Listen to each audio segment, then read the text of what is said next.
Yo, What's good? Hello. what's up, everybody?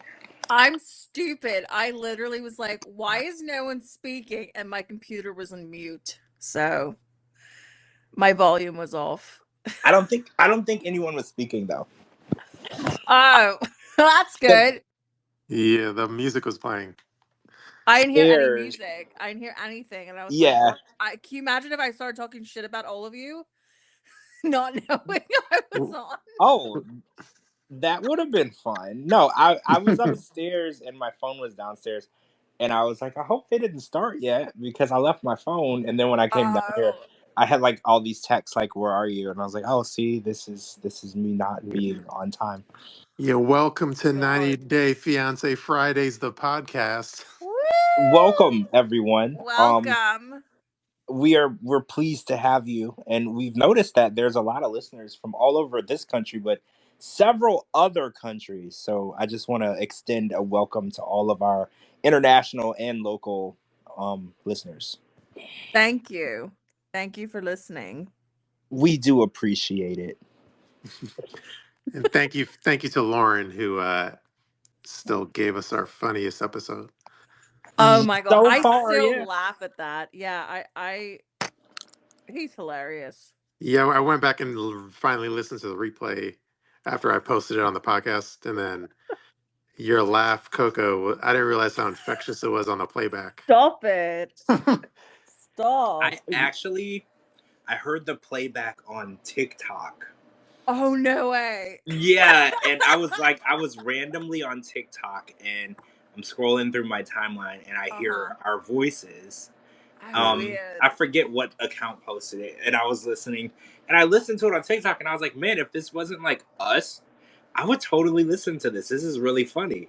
I was like, you know how you think you like something, but you're biased. But I was like, no, Mhm. like honestly, if this really wasn't us, and this was just another person's podcast, it's really fucking funny. I would listen to it.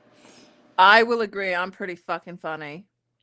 Right? I think that you are. Like, and I think Thank you. that Lauren podcast, it tested everyone's like level of professionalism, right? Like, because I really, really wanted to keep it together, because I like to be professional, but I think Lauren Right. brought me just to this place where it was just okay to be myself and just be unpolitically correct. And it was a fun little session. Mhm. I didn't realize we were TikTok famous as well. Oh yeah, I was randomly scrolling TikTok and I heard our voice and I was like, that sounds like me. And it was me. Like they literally recorded the podcast. Well, there was like snippets of each like Right. subject, and it was all over TikTok, and it like popped up on my for you or whatever you call it, and I was like, oh, look at us all over TikTok. Oh, that's so funny. Oh my And gosh. JLP's here. Hello, You JLP. JLP. How are you? JLP Hi, said the nicest everybody. things about me yesterday. I She said am I was a here. vampire. Coco is a vampire. Do not let her fool you. She sucks the blood. She sucks the blood of those decrepit old men she keeps luring into her lair. Mm. That Um, sounds interesting and she's very that's why appealing. she collects senior citizens. Their blood is much more satisfying to her skin. You see how at 26 and then at 36, I'm like, what the fuck am I looking at? She hasn't she hasn't changed an inch.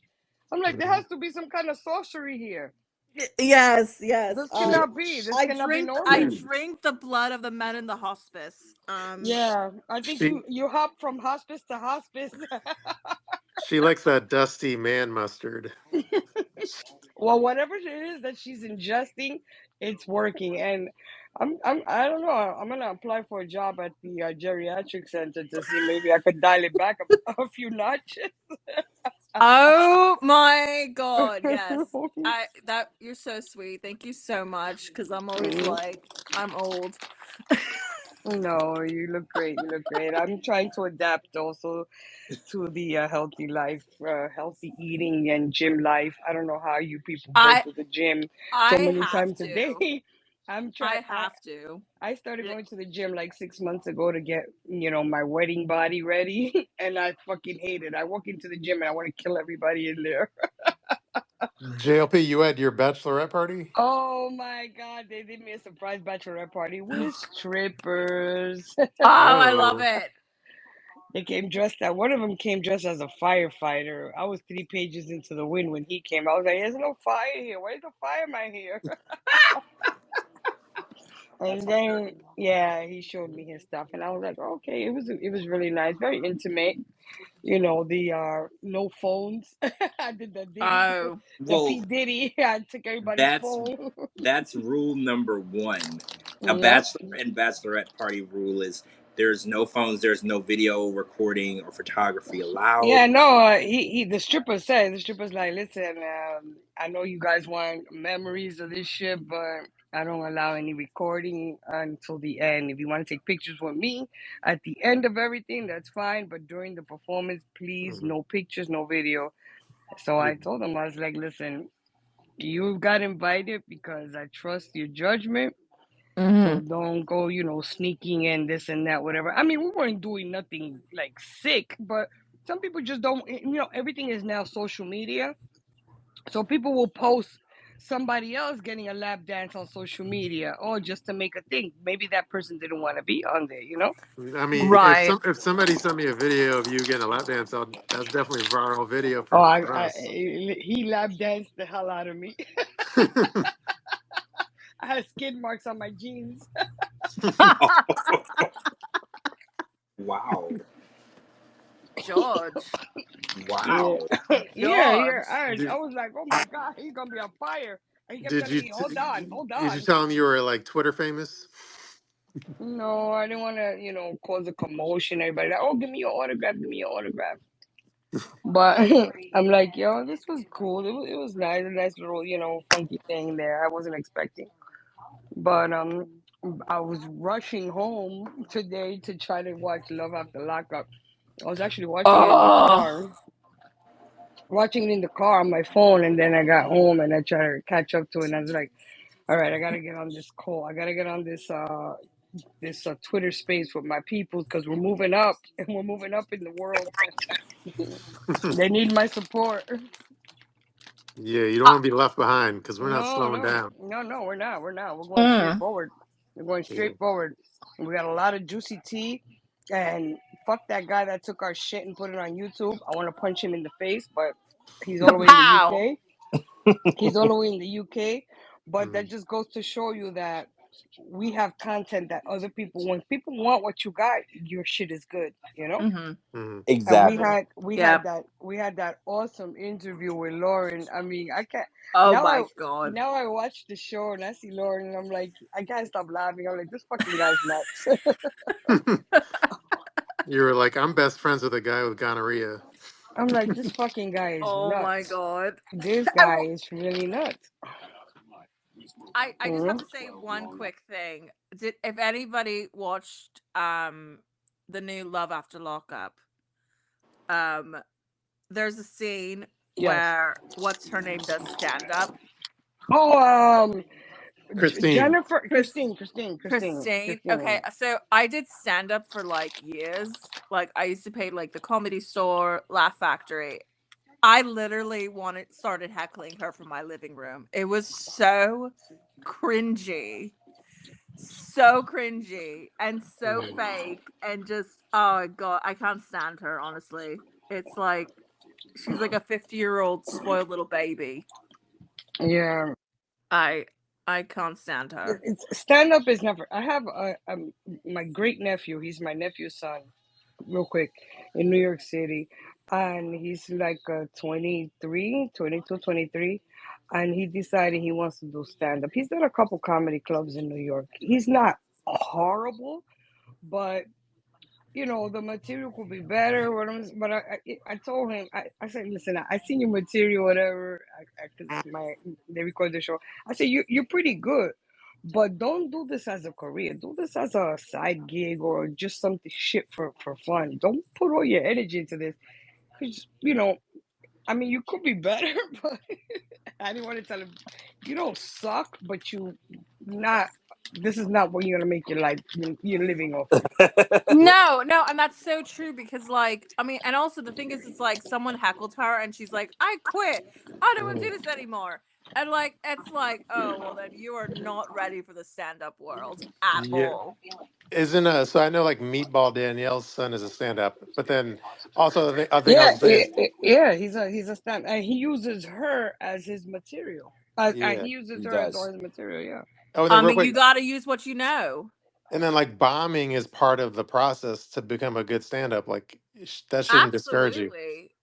I did a show years ago, like at the Laugh Factory. It was a Father's Day special on hating children.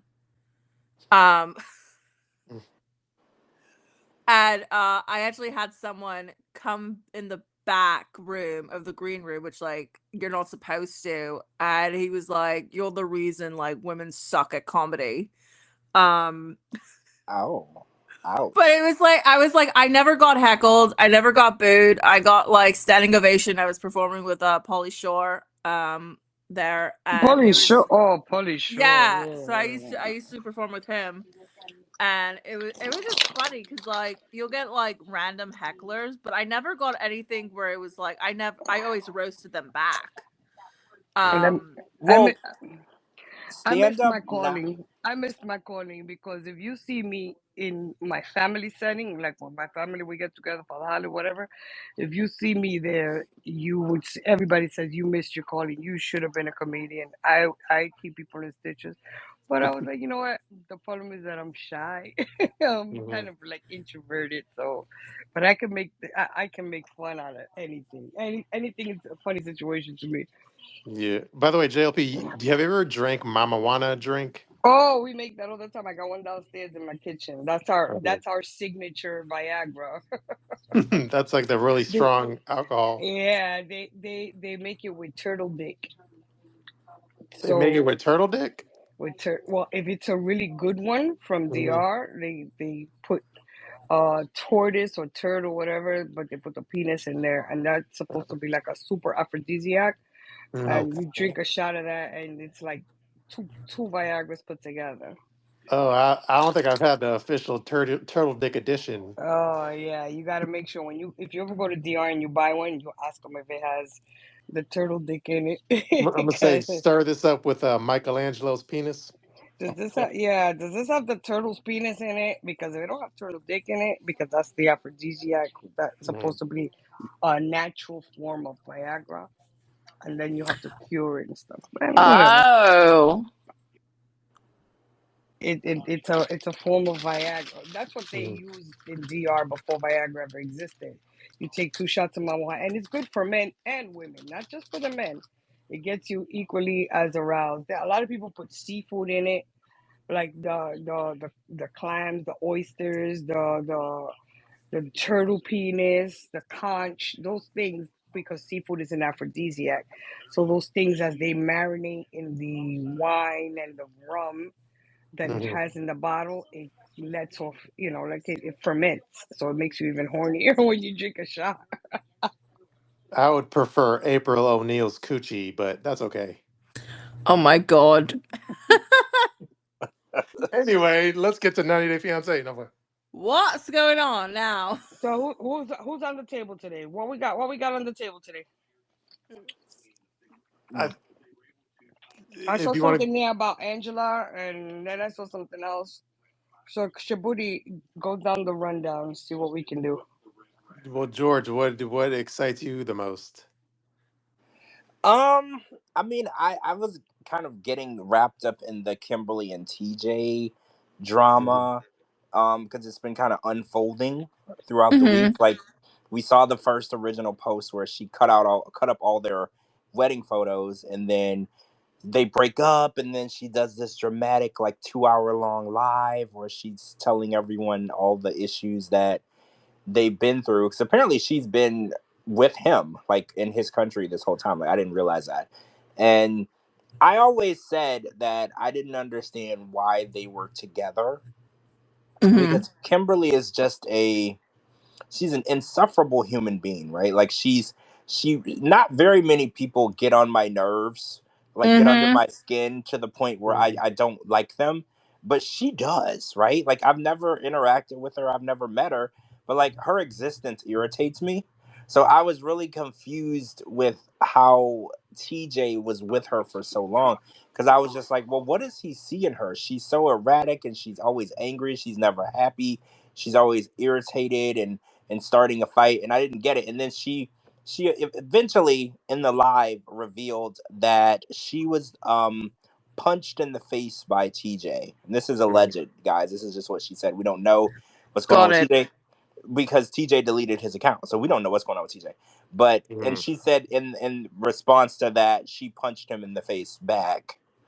And now they're not together, and now she's saying how he's, violent and all these things. So I want to get an opinion on something. So you ever notice that when people are in a relationship, everything will seem to be great, and then all of a sudden when they break up, they have like all these really nasty, terrible things to say about the other person. So my question is, are we supposed to believe and take at face value the things that people say about their spouse when they break up, or are we supposed to be skeptical? Because I'm kind of skeptical, honestly.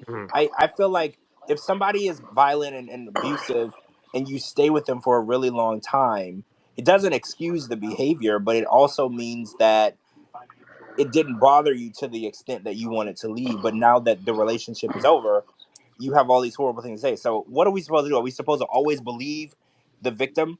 Like because of Me Too, are we always supposed to stick with that, or are we allowed to like raise our eyebrow a little bit? Okay, well, what I just wanted to add real quick to your commentary, um, for some reason I can't remember exactly when it started or who started it, but did you notice that there's been an influx of domestic violence amongst the 90 Day Fiance franchise couples? Remember, Danielle also said Johan had domestic violence against her. I see pictures of them circulating. Now we have um, Kimberly and TJ saying that there was domestic violence. I think they might have seen that this is what caused the attention of the viewers, and it's been an influx of this coming with all of our cast members lately. The domestic violence we had. Sophie and Rob domestic violence. We Yeah. had Angela. Well, Angela actuated her domestic violence, so that's a played a part. But we had that. Now we got Kim saying that TJ punched her in the face and she punched him back.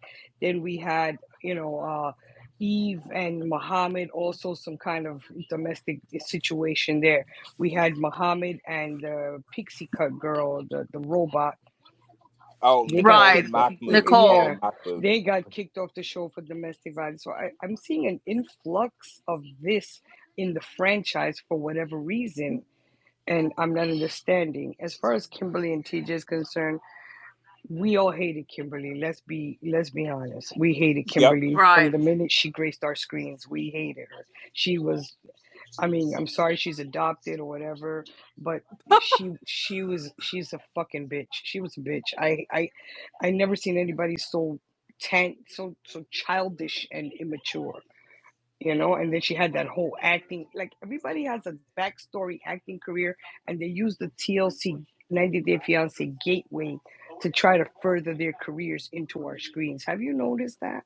It's not love couples anymore. It's just people bouncing from TV shows and reality shows and commercials and all kind of shit, just landing and saying most of these people are not.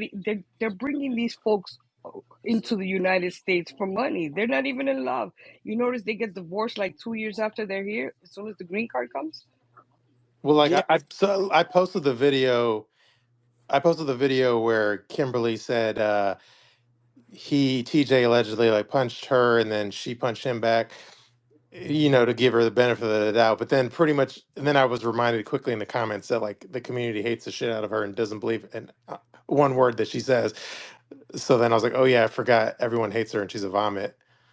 So yeah.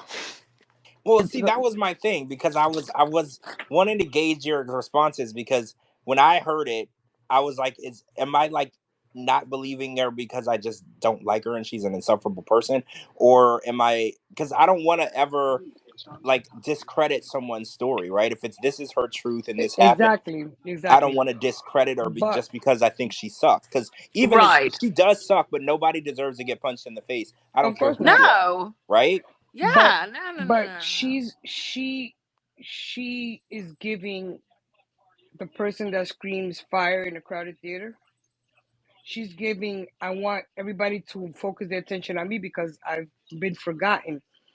If you say somebody punched you in your face in the domestic violence capacity, your next sentence shouldn't be, "So I punched him back." You understand Right, what I'm saying? right, I say he punched me in the face and I called the police, or I pushed him outside, or I got away from him. But you don't say, "Well, he punched me in my face and I punched him right back." Then it's not domestic violence; it's a fight. You understand? right. That's true. So we're That's supposed to true. take her side because she's on this side of the pond and he's not. Chances are she probably beat the shit out of him because she was the aggressor in every scenario, in every scene, in every episode. She was the aggressor. She was erratic and screaming and all kind of.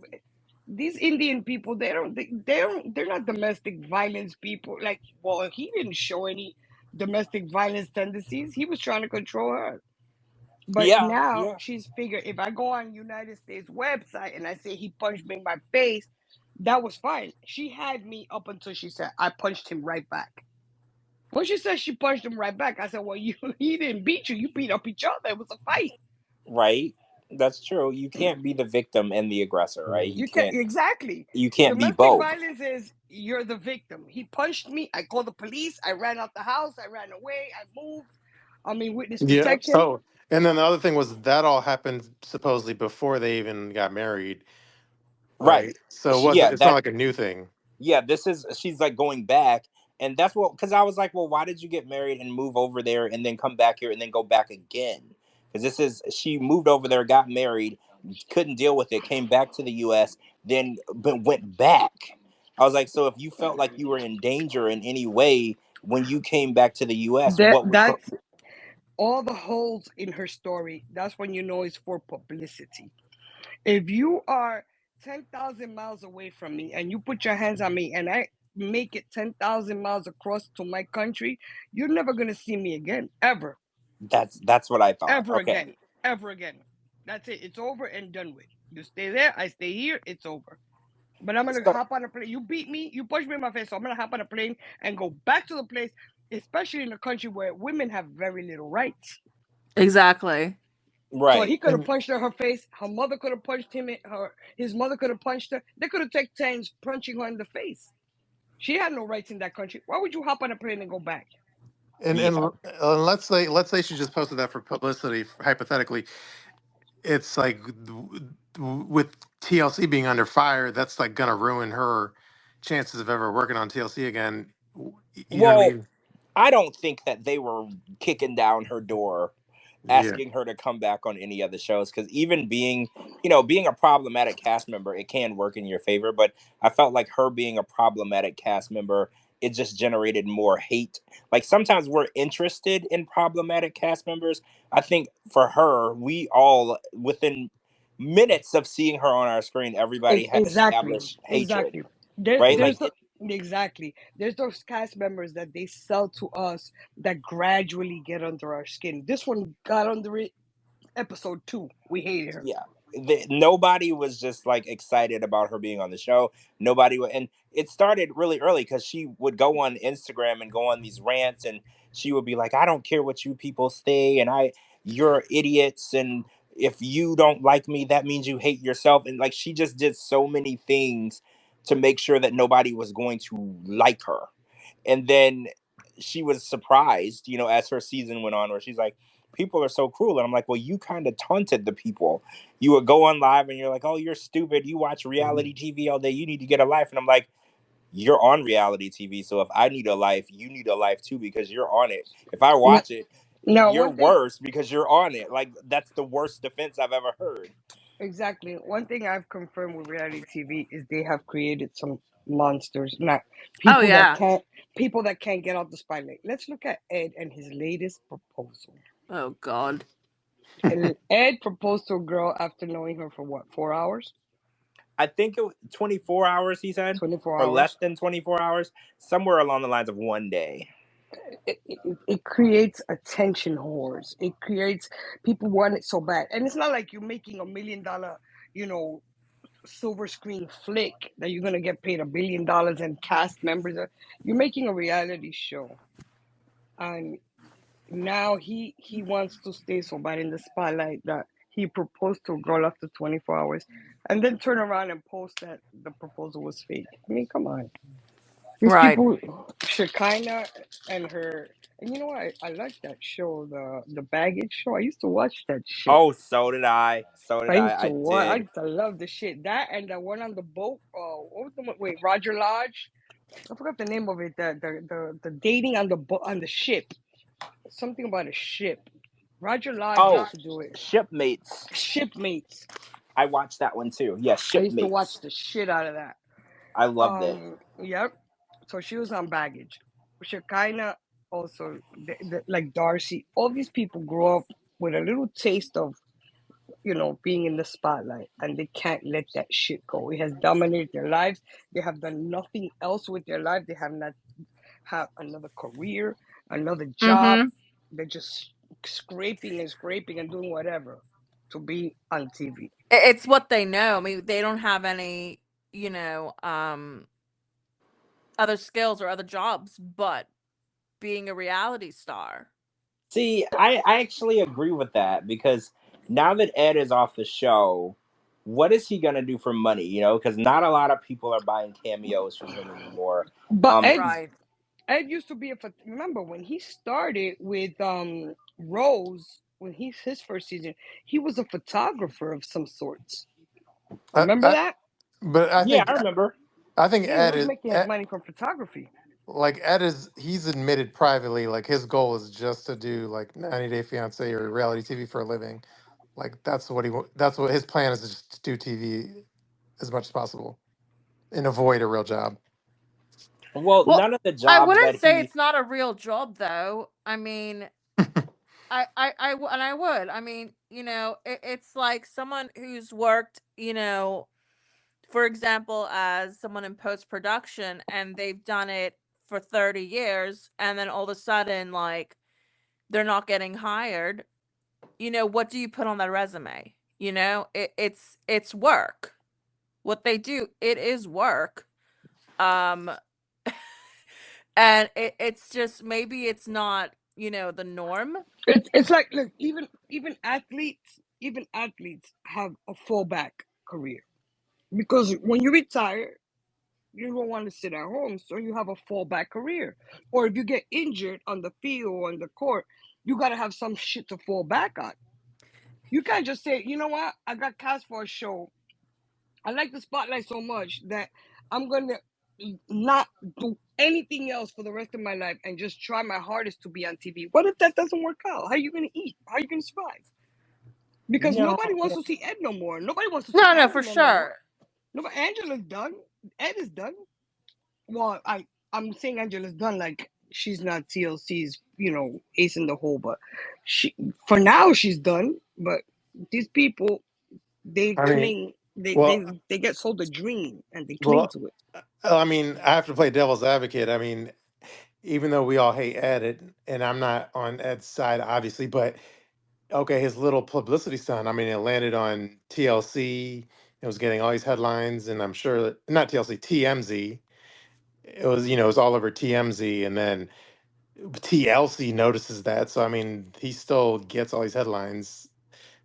I So mean, yeah, he what he did made it into mainstream news. mhm, It wasn't TLC fan blog pages, or bloggers that posted it. TMZ is mainstream news, meaning the mhm, world mhm. saw that Oh, story. yeah. Oh, also, like, yeah, exactly. So to double up on that, TMZ posted it, but then it was one of those stupid stories where it gets picked up by, like syndicate. No, it gets picked up by like morning radio shows. It's like the goofy story to talk about on morning radio and syndicated radio. So it was one of those stories that got picked up in that way as well. I mean, Right. He's generating buzz, which Mm, is it's invaluable for reality TV. Buzz is very invaluable. Like a lot of times people think that ads, promo, commercials, billboards are going to bring in viewers. But to be honest, buzz is what brings in viewers. When I hear about a TV show, it's usually because a whole bunch of people are talking about it or posting about it, or I hear the name of the show and people tell me how good it is. That's what gets me locked in. So mm, he's if we want to be honest, him generating that type of buzz is not going to get him blacklisted from the show, right? Like they want to have people that are bringing in viewership without having to spend any money, and they didn't spend any money. And Ed got that TV show because it said 90 Day Fiance star right on the headline. He brought that to them for free. They didn't pay him to do it, as far as I know. They didn't pay him to do it, and he's bringing in that outside attention. I guarantee you that I don't know who said it or where I heard it. There is that rumor about the House of Villains, but TLC 90 Day Alumni, they're gonna incorporate that somehow because they have a lot of old cast people like Angela, Ed, Anisfa. I don't know if I say her name right. Anisfa. All these villains that we hated back then, they are done with the show. That there's no other place to put them. They're gonna bring them back because, like you said, Ed is creating buzz on other feeds. Angela's creating buzz on other feeds. You know, they're buzzing, buzzing, buzzing. So TLC is gonna find a way to bring them all in and put them back into a show where we can watch it and you know what I'm saying, where they can profit off of them Well, because they and made them. You know what I'm saying? Fisa was on On House of the Villains, she was on House of Villains. she was it House of Villains she was on, or House, was it the yeah, Goat? no, she was on Oh, House of Villains. okay. So yeah, she did House of Villains, and I think Goat. Paula did the Goat.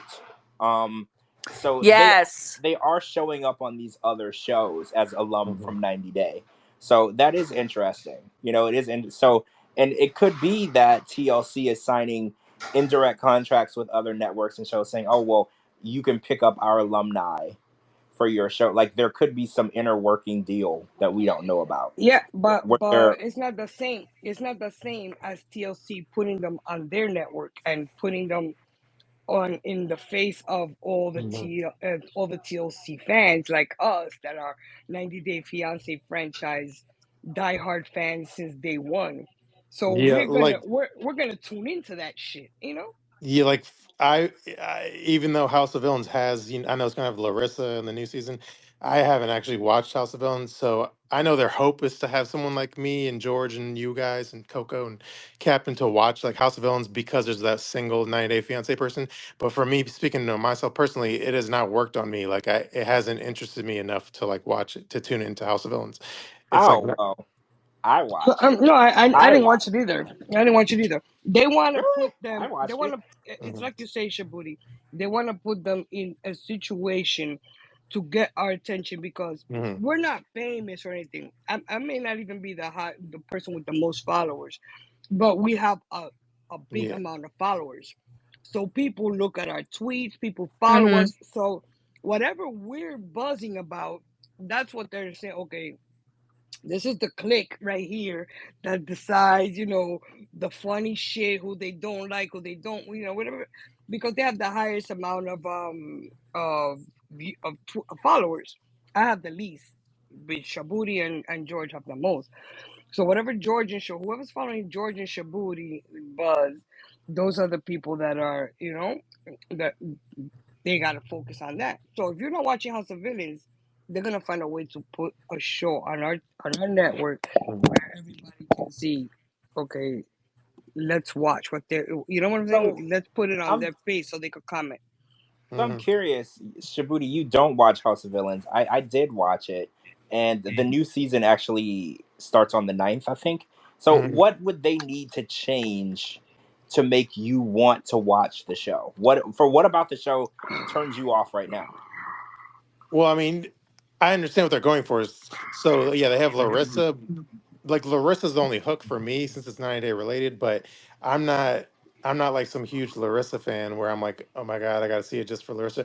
Okay, here's a hypothetical, and I know it's gonna sound really obvious in my instance, but if they had House of Villains with Liz, I would probably watch it. Oh, so it's not that you're not interested in the show. You would have to be interested in the one representation from the 90 Day universe, the person that they bring on. That's more so where your interest lies. I mean, if it's like a big fish, if it's a 90-day big fish, yeah. But I guess if they're a big fish, though, then TLC isn't going to let them go. But yeah, the answer is Right. yes.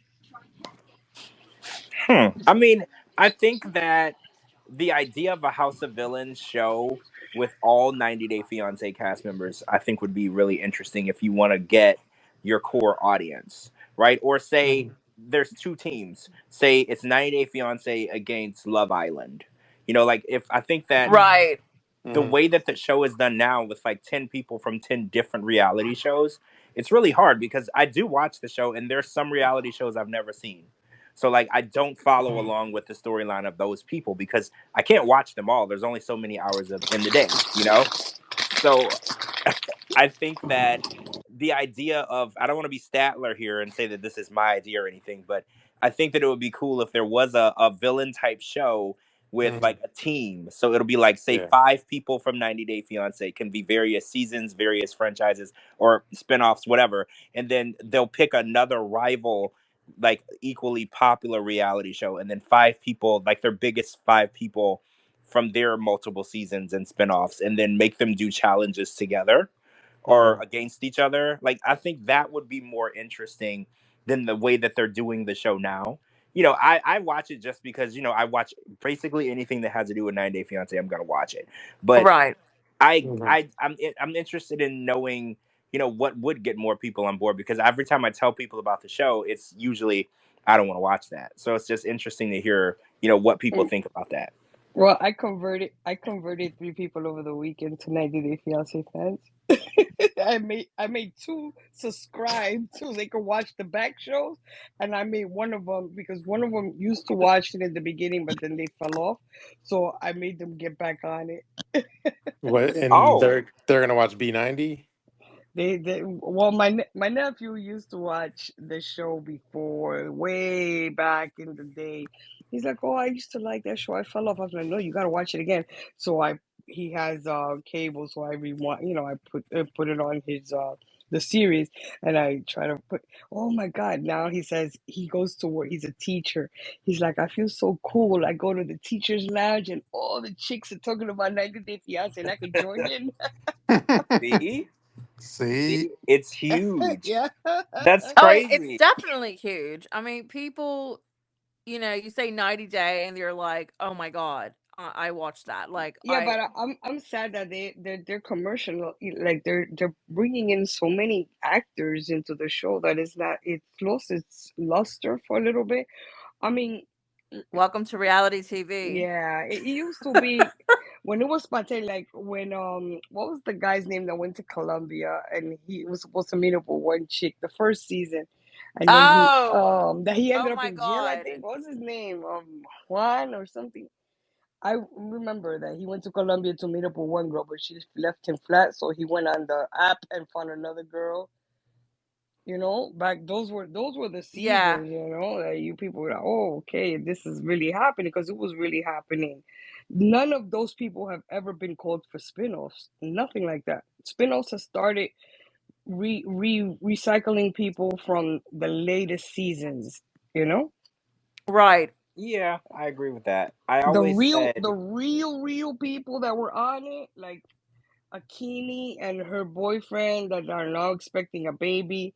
Um, the girl that was from South Africa that she married into the Mormon family. Remember him? Oh my That the god, father was very yes. racist. The father was real racist. She was from South Africa and she came to Pennsylvania, I think it was, or something like that. The father was racist and saying that he didn't want interracial marriage or whatever. Like those kind of couples, that would have been a good follow up because that shit was real, you know. But now we have, influencer. This guy was on a talk show. This girl was on a whole show. She's an influencer. She's on, TikTok. She's selling makeup. Now we know that everybody's acting. So we kind of feel like disingenuous. Like everybody's saying Lauren is acting, that he can't possibly have gonorrhea. But after we know I Lauren, we're mean, like, I oh, he believe no, he might have got more definitely than has gonorrhea. gonorrhea.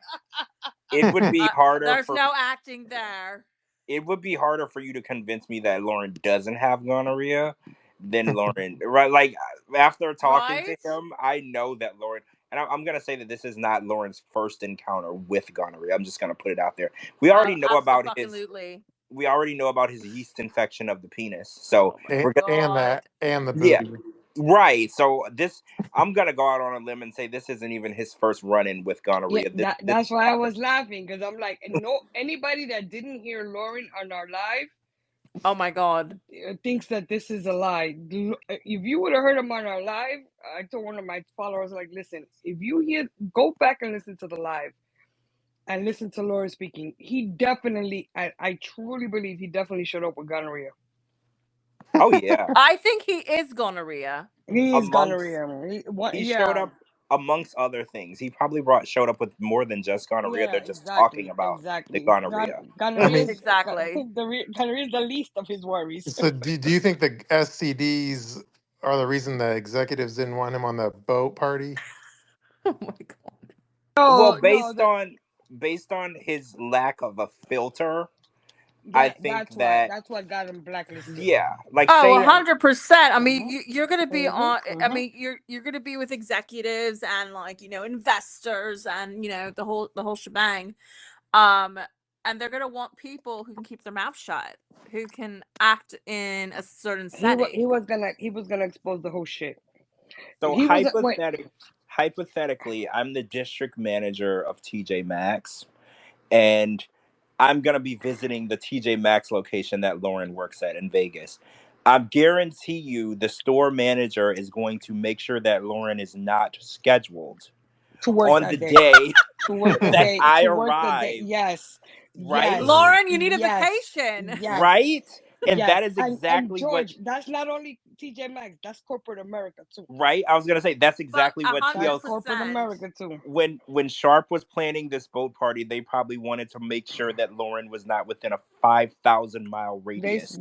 They paid him a vacation. Oh, They gave him a paid Yes. vacation. true. They You gave him a paid know that vacation to happened. get the fuck up out of there.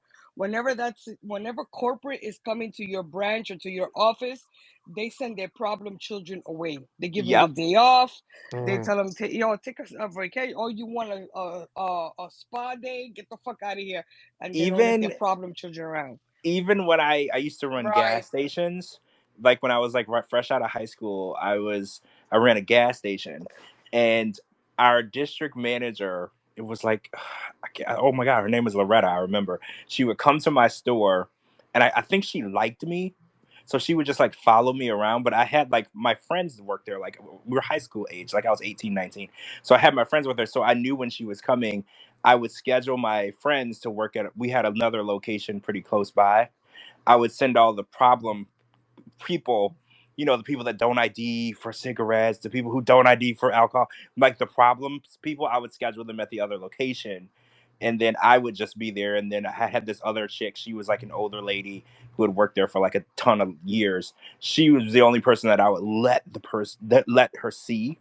So she thought that I was running this amazing shop, right? I'm like running the Right. worst possible gas station in the city, right? Like we probably should have been shut down. But when my district manager was there, all she saw was everything being done by the book. And I think that Lauren, he's uncontrollable and he has no filter. And I think that since they're entertaining new, because there's new people, Investors. investors, Mm. right? So they blended all these brands together, right? It's not just one company. They bought all these brands and all these entities, and they don't ever want someone like Lauren, an uncontrollable, unfiltered voice in the room when they're already trying to be on their best behavior, because say Sharp already has some problem people, right? So they don't want to, those people are already being fired at this point, so they don't want to show any weakness, to the new boss. And I think Lauren, he's great TV. I think he might be a better fit for WeTV. I was thinking that today. I was like, Lauren One could probably, hundred percent. he should be He on he WeTV. Exactly. he's love after lockup material. Right, He's Oh right. love my after god. lockup Yeah. material. 100%. I was thinking that today. I was watching Love After Lockup, and I was like, see, Lauren belongs on this channel. He's the level of craziness. Ratchetness. Yes, yes. Yeah, but see, He that's what TLC is doing. That you see, Bravo, for example, Bravo with their Real Housewives tell-alls, they're out of control, no holds barred. They go, whatever. Their host is ask the questions that Robin will never dare ask. Everybody loves the tell-alls for the Real Yeah. Housewives. We TV, everybody loves that love after lockup and all that other shit they got on there is unfiltered and crazy and all that. So TLC is trying to adapt. Okay, we want to gain the viewers' attention by having some kind of chaos, but we don't want to overstep our boundaries because we're still the learning channel. So they're tiptoeing around what they want to do. They should just let it flow like they want to. You know what I'm saying? Because now you got a bunch of people. The crazy girl with the chickens. Come on, man. Oh That girl God. is that. No, she belongs on, Snapped. I want them to take the gloves off of her. Let her be her crazy self in Africa to see what's gonna happen because that will draw more attention to see this well, fucking girl freaking out over a chicken. You know what I'm saying? you But make a good point. Being the learning channel, do you think it would be smart for Sharp to shop around to a different channel so they can really let their hair down that's and what I'm really? saying. They brought on, remember that when they brought on 90 Day Fiance, it was a wholesome show about love abroad. And Yeah, and everybody Exactly. liked it. and it was And everybody educational. liked it. But they weren't getting enough views because Bravo had the Real Housewives, WeTV had Love After Lockup, and a whole bunch of other hip hop and love and shit going on over there. So they said, how could we get the attention of the viewers to come and see our show? So they started putting a little spice and craziness, edgy, and every season they got edgier and edgier, edgier. But they don't dare cross the boundaries. Now they found a couple wild cards, Angela, Ed, Larissa, that started spinning the show out of in a spiral. So now people are starting to watch because you want to see what's going to happen. Well, And it's that's less I about. do think it's been the learning channel for quite a while, and I don't it's think been the people learning channel. associate. No, I know it is, Yeah, but I nobody don't think associated with no more because once they right. put MILF Manor on their channel, they can tell everybody in 90 Day Fiance, let your hair down because we put MILF Manor off for a second season. And that shit should have Right. never gone that far. That should never Well, gone that far. that doesn't belong on the learning channel at That all. doesn't So, belong nowhere. and I'm wondering if TLC, the channel TLC, is looking to rebrand itself because back in the day we were watching Little People Big World. There was always Yeah. a Eight is enough. educational, yeah, an educational aspect to each of the shows, and and you said it started out with like, oh, we're learning about these relationships and the visa and immigration process and cultural differences. We were learning in the And beginning, then but we Now, got, the show like the strange sex show, and then we got like, Oh. what I'm no, but talking you know about. what? You know where they started getting the idea from. The show that they have during they show it now during the daytime because I watch it in syndication sometimes. My Big Fat Greek American Wedding, Oh whatever. my God, that show is crazy. And they show wait, people were tuning into that shit like wait, are wildfire. you talking about The My Gypsy gypsies. My American gypsy, Wedding? my big fat gypsy My wedding. gypsy That's what it's wedding. called. Oh, I My big fat remember gypsy wedding. that. They I have it in Yeah. remember that. syndication now, and they play it sometimes during the daytime. So like maybe 10, 11 o'clock in the morning, they'll show you 3 episodes. And they put that out there, and that shit took off like wildfire because why? They fight. There's a physical altercation in every single episode. And Yeah. people like to watch it. That's why people watch Mm. Baddies. That's why people Well, watch Baddies. yeah, Baddies is the every fight single episode is a fight. the fights in Jersey Shore were good. And the fights in Jersey Shore. So they said violence is what people want to see. And they started trying to filter away how we can take this beautiful, wholesome show of love and multicultural and transatlantic love and turn it into a fuck fest and a fucking mess. And they started bringing all Yeah. these people that have been on TV before, that have been casted for other shit, because it's easier to train actors than random folks. It's also easier to have people who are in SAG to be involved, but that's another story. Hmm. I mean, Should go ahead. no. Go ahead. No, I was gonna volunteer new subjects, but if you still have thoughts on this, go ahead. No. Let's do a new subject. Okay, yes. So, did you all see that question? So, apparently, a questionnaire leaked for potential new cast members. And Yep. it had a bunch of questions. I mean, we can go through them, but the if I want to jump to the question that jumped out at me the most. Well, first of all, George, did you see the questionnaire? I did. Okay, so let me just go to the question that jumped out to me the most. And I mean, we can go through all the questions, but the one that jumped out to me the most was and this is all like primer questions on to know the person, but the question that kind of like jumped out to me was um let's see, what do your family and friends think of the relationship, question mark, any naysayers, question mark. So that one jumped out at me because I think so. One of the things is they like to know if there's someone in your family that is not approving of the relationship, like a naysayers, and I feel like they always feature the naysayers on the show. You know, like that one Yeah. family member that's like a hater, or the cousin that doesn't like Jasmine or doesn't like immigrants or whatever. I'm just making up names, but so I feel like they always hone in on the naysayer in the family. Do you notice that? Yeah. Yeah. They They need give conflict. Hmm. them Of course, screen they look. time, Yep. and they make them meet you at a dinner somewhere so they can, or they drive you to the airport so they can tell you how stupid you are the whole way there. Right. Yeah. Yep. And I mean, Yep. it makes for good entertainment, because we're all at home, we feel the same way. We hear the story and we're like, oh my god, how can you not see that this is not going to work out? So that person, they kind of turn into the voice of the viewers. Hmm. So that character is important in the storyline because they're kind of our voice. We're like yelling at our TV what we think, and then that person is validating those feelings. Yeah. Yeah. That's like if you watch Pillow Talk. I don't know how they do it or how they manage to do it, but I noticed when I watch Pillow Talk, a lot of the commentary that they use on Pillow Talk are tweets that are high no, like popular tweets on the thread for that show. So it's like they pick and choose which tweets the Pillow Talker is going to focus on. Right. I always use that. I always said that. I said these people are reading our tweets because what a coincidence that we just tweeted this. Somebody just tweeted this, and now you have now Veronica and Tim. Veronica and Tim. That's a whole different segment. But like people were, oh, they're talking about this and that. Like we commented a million times on Twitter. Everybody on the Twitter Well, timeline is saying the same shit, and here go these people that supposedly filmed this weeks ago saying the same thing we're saying. let's say this.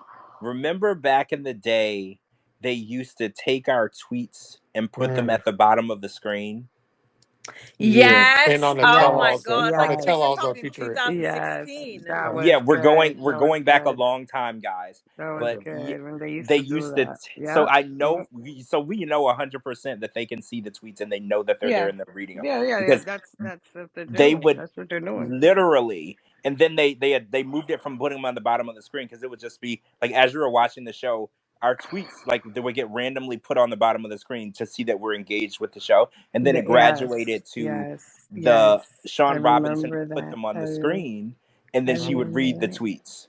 So I remember. they are watching and listening, and they Well, are of course they do. I mean, I'll tell you something. So, like, I have a really good friend of mine who is a also an editor, and once their trailer hits, like the movie trailer hits, they'll go on YouTube and start searching like, like movie reviews, blah blah blah of the movie trailer.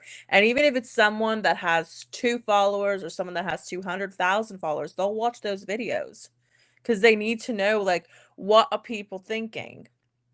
I mean, you think if you go on a Facebook group like, Love After Lockup or 90 Day Fiance, you're gonna have people who work on that show. They want to know what the fans are saying, so they kind of infiltrate it. That's what yeah I said. They look for Yeah, who got the most followers on Twitter during okay. this show. Whose tweets gets the most likes during this show.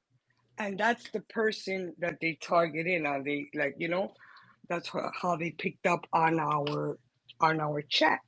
They saw that we Yeah, had all these people listening, and they saw the engagement that me, Shabooty, and George are bringing in Coco as well. She does her own thing on the side for whatever.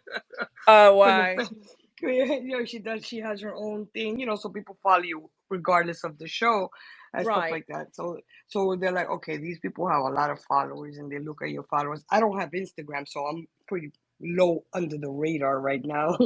But you guys Same. that have Instagram, they're like, okay, this is what's the buzz on the street. So they're zeroing in, they're planting people to hear our chats, to see what we're talking about, to see that the guests that we invite, what they're talking about. That's how they caught Lauren, Yeah, Yeah. I mean, that's the thing. It's like they're listening to our show and they're, whether or not they're copying us or they're trying to be us, they're talking about us. I mean, this thing with Scott and, other cast members. eh, that just is what they do. Like, it's a lot of, researching, especially in reality TV. And I know, like, everyone wants to think reality TV is a real thing, but there's a reason why they have, storyboard editors on reality. I mean, every Um every reality. I like to believe that every reality TV show starts off as a reality. Once it gets yes. popularity, it becomes a script. Because 90 Yeah. Day Fiance, when it first started, it was nothing scripted about that show. Mhm. Everything was genuine, the way you saw it, and blah, blah, blah. The minute people started following, that's like Game of Thrones. Nobody liked Game of Thrones in the first season. I was advocating for Game of Thrones. Anybody I know will listen. The minute Game of Thrones took off in season 2, forget about it. The whole world was watching it. And that's what happened with 90 Day. 90 Day was, nobody knew, what the hell is that? 90 Day Fiance. By season 5, it had a giant fan base. How Mhm. they began Yeah. scripting shit. Like going back to the questionnaire, it kind of reiterates one of their golden rules, which is they don't like anything that makes a network look bad. So one of the questions on the questionnaire, I'm going to read it. It says, is there anything they would like to disclose about their past before moving forward? Parentheses, any arrests or charges that will show up on a background check. And then it asks, have you ever done or been involved in anything that would reflect negatively on you or on the program producers, and or the television network and stations that broadcast the program, if you are chosen to participate in the program? Yes, no. So basically, they want to know anything that would make them look bad in advance I of them being I on the show. saw this question and I call bullshit on the question because I am I call bullshit convinced as well. I call I bullshit am as well. convinced that the only reason why they asked this is so they know ahead of time. Is to exploit Yes, your flaw. so they know, so they can leak it while the show is on. So like say it's an arrest, they Hmm. want to know ahead of time so they can leak it to In Touch while the show is airing to increase buzz. Because remember Nikki Exotica, she got cast on the show and then right before it started airing she got arrested for like insurance fraud or welfare fraud or something. And then there was a bunch of other arrests a long time ago for like prostitution or something. Oh, allegedly, because I'm not 100% sure on the actual charges and stuff. But I'm pretty sure if she answered that question and she told them that, you would think in your mind they would disqualify her. But not only did they not disqualify her, they used her in the program and then they went and helped leak the information out. Because before I even knew her character on the show, who she was, Hmm. I was hearing about her arrest for fraud. And I Not not know, o- not only that, George. Sorry to cut you. Not only that, they use it in your storyline. They make you work it into your storyline. Your arrest, your salacious behavior, your prostitution. They make you work your flaw into your storyline to take off. And people already, the cast members that are already dug in, deep, their heels are dug in deep into the show. They conform and they're like, okay, well, I used to be a prostitute and I used to do this, so I got arrested. That's what they do. They prey on your flaw. And when they see that the show is not really, the cast members are not really getting a buzz out of the viewers, they make you disclose your flaw. And okay, so we're gonna project on that time you got arrested for prostitution. We're gonna work that into the storyline, and that's how yeah, they get us to do it. I know it is. I know when I saw the question, I Mhm. literally started laughing because I was like, they're making it seem like they don't want you to have anything that you're hiding. But I know for a fact, unless you That's have what they're something. looking for. Right, I know they will. If you answer that question, no, I have nothing to disclose. They won't even call you back. There will be no step 2 in the process. They are looking for Exactly. somebody who can fill that paragraph with arrests and assaults and fraud and selling sperm. Like they're looking for somebody who's doing something weird as hell and that they can Yeah. exploit. And I know for so when I read the question, I was like, I like how they worded it as though this is bad, like this is negative, when this is the first question that they're gonna look at when you turn in your But application. you know what's crazy? They should just let Lauren, for that matter, they should just take the gloves off of Lauren and let him go post the walls like he did with us, and let him go. I guarantee you, people will stay tuned to hear that shit. To watch Lauren tell his stories about all his trials and tribulations, how he drove on a moped from Washington State to to Las Vegas, how he did that. Those are the things that people will stay tuned Yeah. for. Yeah, they'll be like, you know what? Oh, this Yeah, motherfucker really I did this mean, shit. if the producers, I guarantee you, if the producers listen to our podcast, they learn things that they didn't know about Lauren that they weren't creative enough to think of to ask him about. I also believe that TLC doesn't run these background checks. I Mhm. think that they want the cast members to tell them, or they listen to podcasts like this to find out what is going on. Like, I think that TLC doesn't even put out the $99 for the background check. They just are like, well, we'll put them on the show, and whatever pops up, whatever happens, happens. Like, because I think that they want you to have a record at this point, because so many people have popped up with like something Well, in their past. It's well, impossible that they're actually doing background checks, and if they are, this is what they want. They they're want something to come up. they're definitely not doing background checks on people's social media and their character before they put them on the show. Remember the little shorty from Russia got Oh kicked off. God, Oh, yeah. Alina. The little shorty got kicked off from doing stuff. But then again, Nikki Exotica's man, Mhm. he was cosplaying as a Nazi and hailing Hitler and doing all kind of shit on his social media. Nobody said nothing about that, and that went public. So they're Mhm. like, I don't know what they're confused of what they're doing. If you're not gonna background check or vet these people, don't be surprised when stuff comes up and then you got to take them off the show Well, because right. That was my whole point.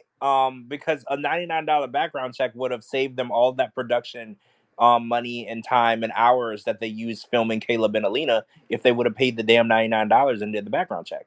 They got Because $99, but a background check ain't one. a one, right? Like they But literally.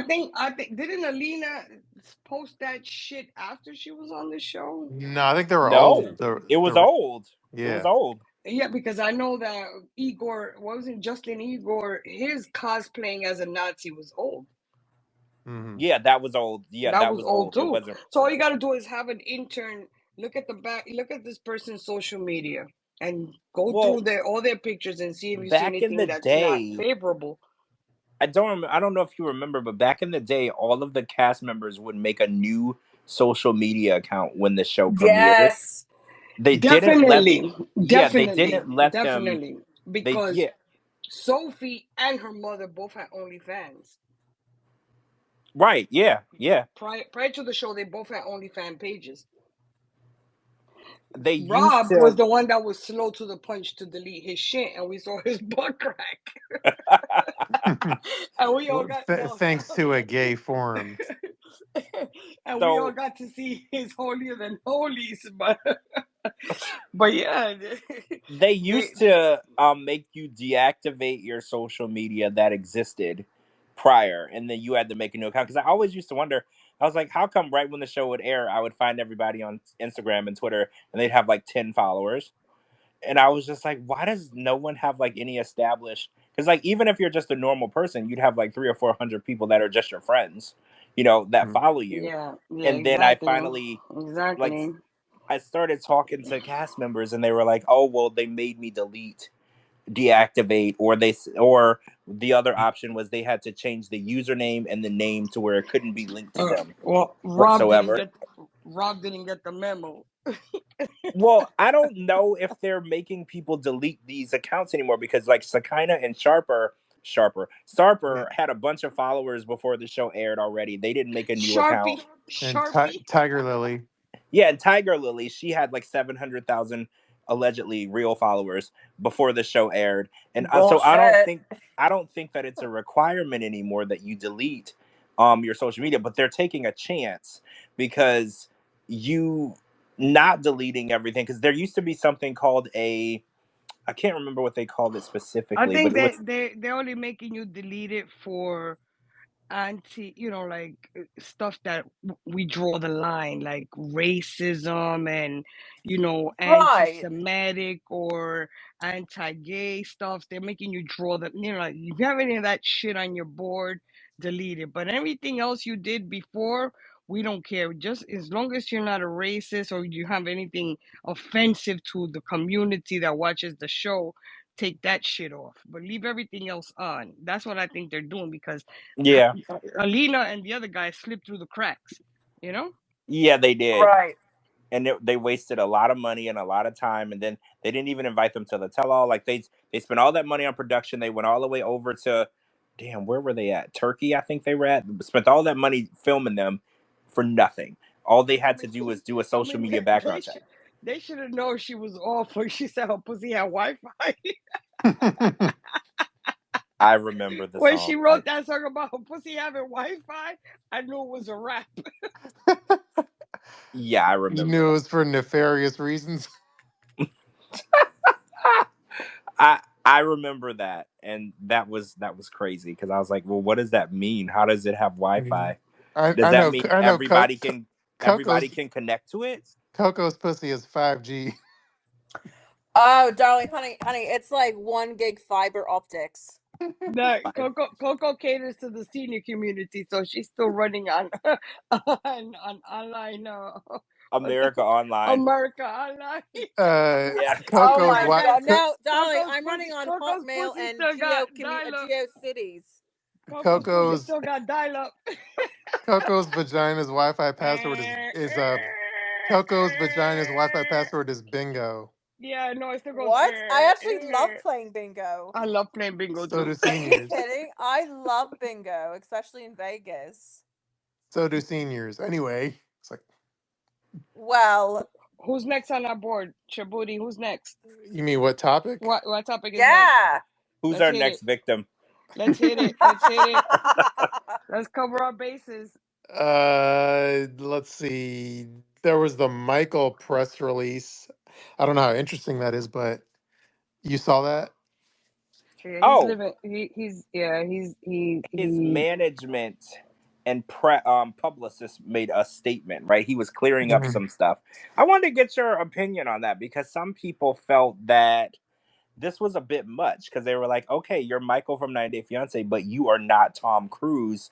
Like, I don't like, do 90 Day Fiance cast members release press releases? Like, that makes me laugh. I'm sorry. are we at that point to where the fame is so high with a 90 Day Fiance Mhm. cast member that they don't even speak for themselves? You know how when a celebrity does something stupid and then their publicist makes them go on TV and make a Yeah. statement and they stand next to them just to make sure they do it right? Is Michael at that level where he has a publicist writing up statements for him? Like, is he Tom Cruise famous? Well, you know what? It's a really touchy arena for him because he don't want to fuck up and say the wrong thing, and then we might discover that he's in cahoots with the dragon, like people have been saying. Because I believe in all conspiracy theories. You could tell me there's aliens outside, and I'll be like, yeah, I saw them. So I believe in conspiracy theories. So the fact that maybe Michael and Angela are in cahoots for this, whole thing, it crossed my mind. So he Mhm. has a publicist to make sure he don't put his foot in his mouth and fuck everything up. That's what I'm just thinking. Okay, Like so I have a couple thoughts. One of them is a question, but like at the top, it's like Michael's last name, and then it says 90 Day Fiance. So my question to you is: does the network like the fact that he releases a press release that says 90 Day Fiance at the top? Because I know they don't Well, like that in in ads. order for him to use their name or the name of the show or the likeness of the show on a press release, they would need to approve of it. Hmm. So when I Right. saw that, I was like, well, maybe the network wants him to go in and clear things up. Because why else would he use? Because, if, say, for instance, Darcy is doing a meet and greet in Vegas, this actually never happened because you know why. But say she's not allowed to put on a flyer or put online Darcy from Darcy and Stacy or Darcy from TLC 90 Day Fiance. You're actually not allowed to advertise an event that only you are solely getting paid for and use their name without giving them a cut.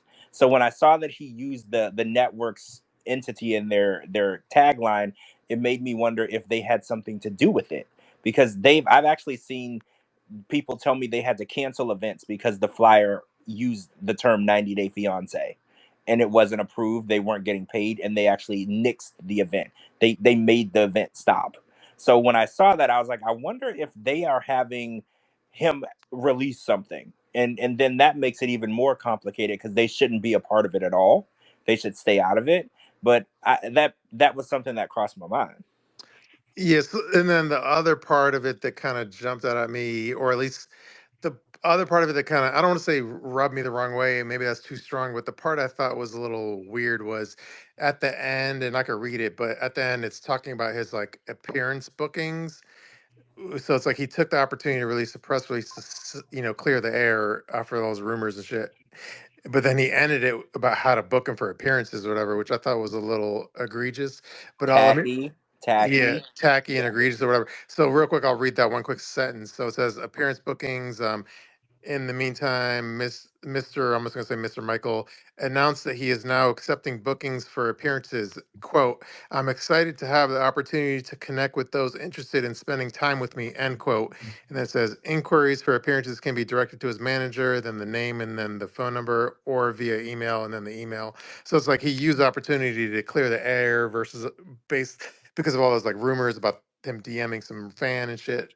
But then he ended it with like, if you want to book me for a press release, I mean for an appearance, like here's how to hire me, which I thought was a little tacky.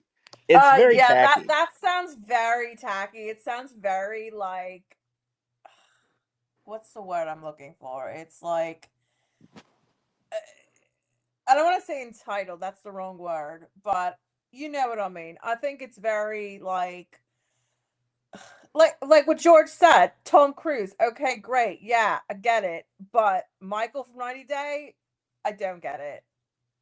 Well, Yeah, but look at Ed taking pictures for $2. Oh, you could take a picture of me for $2.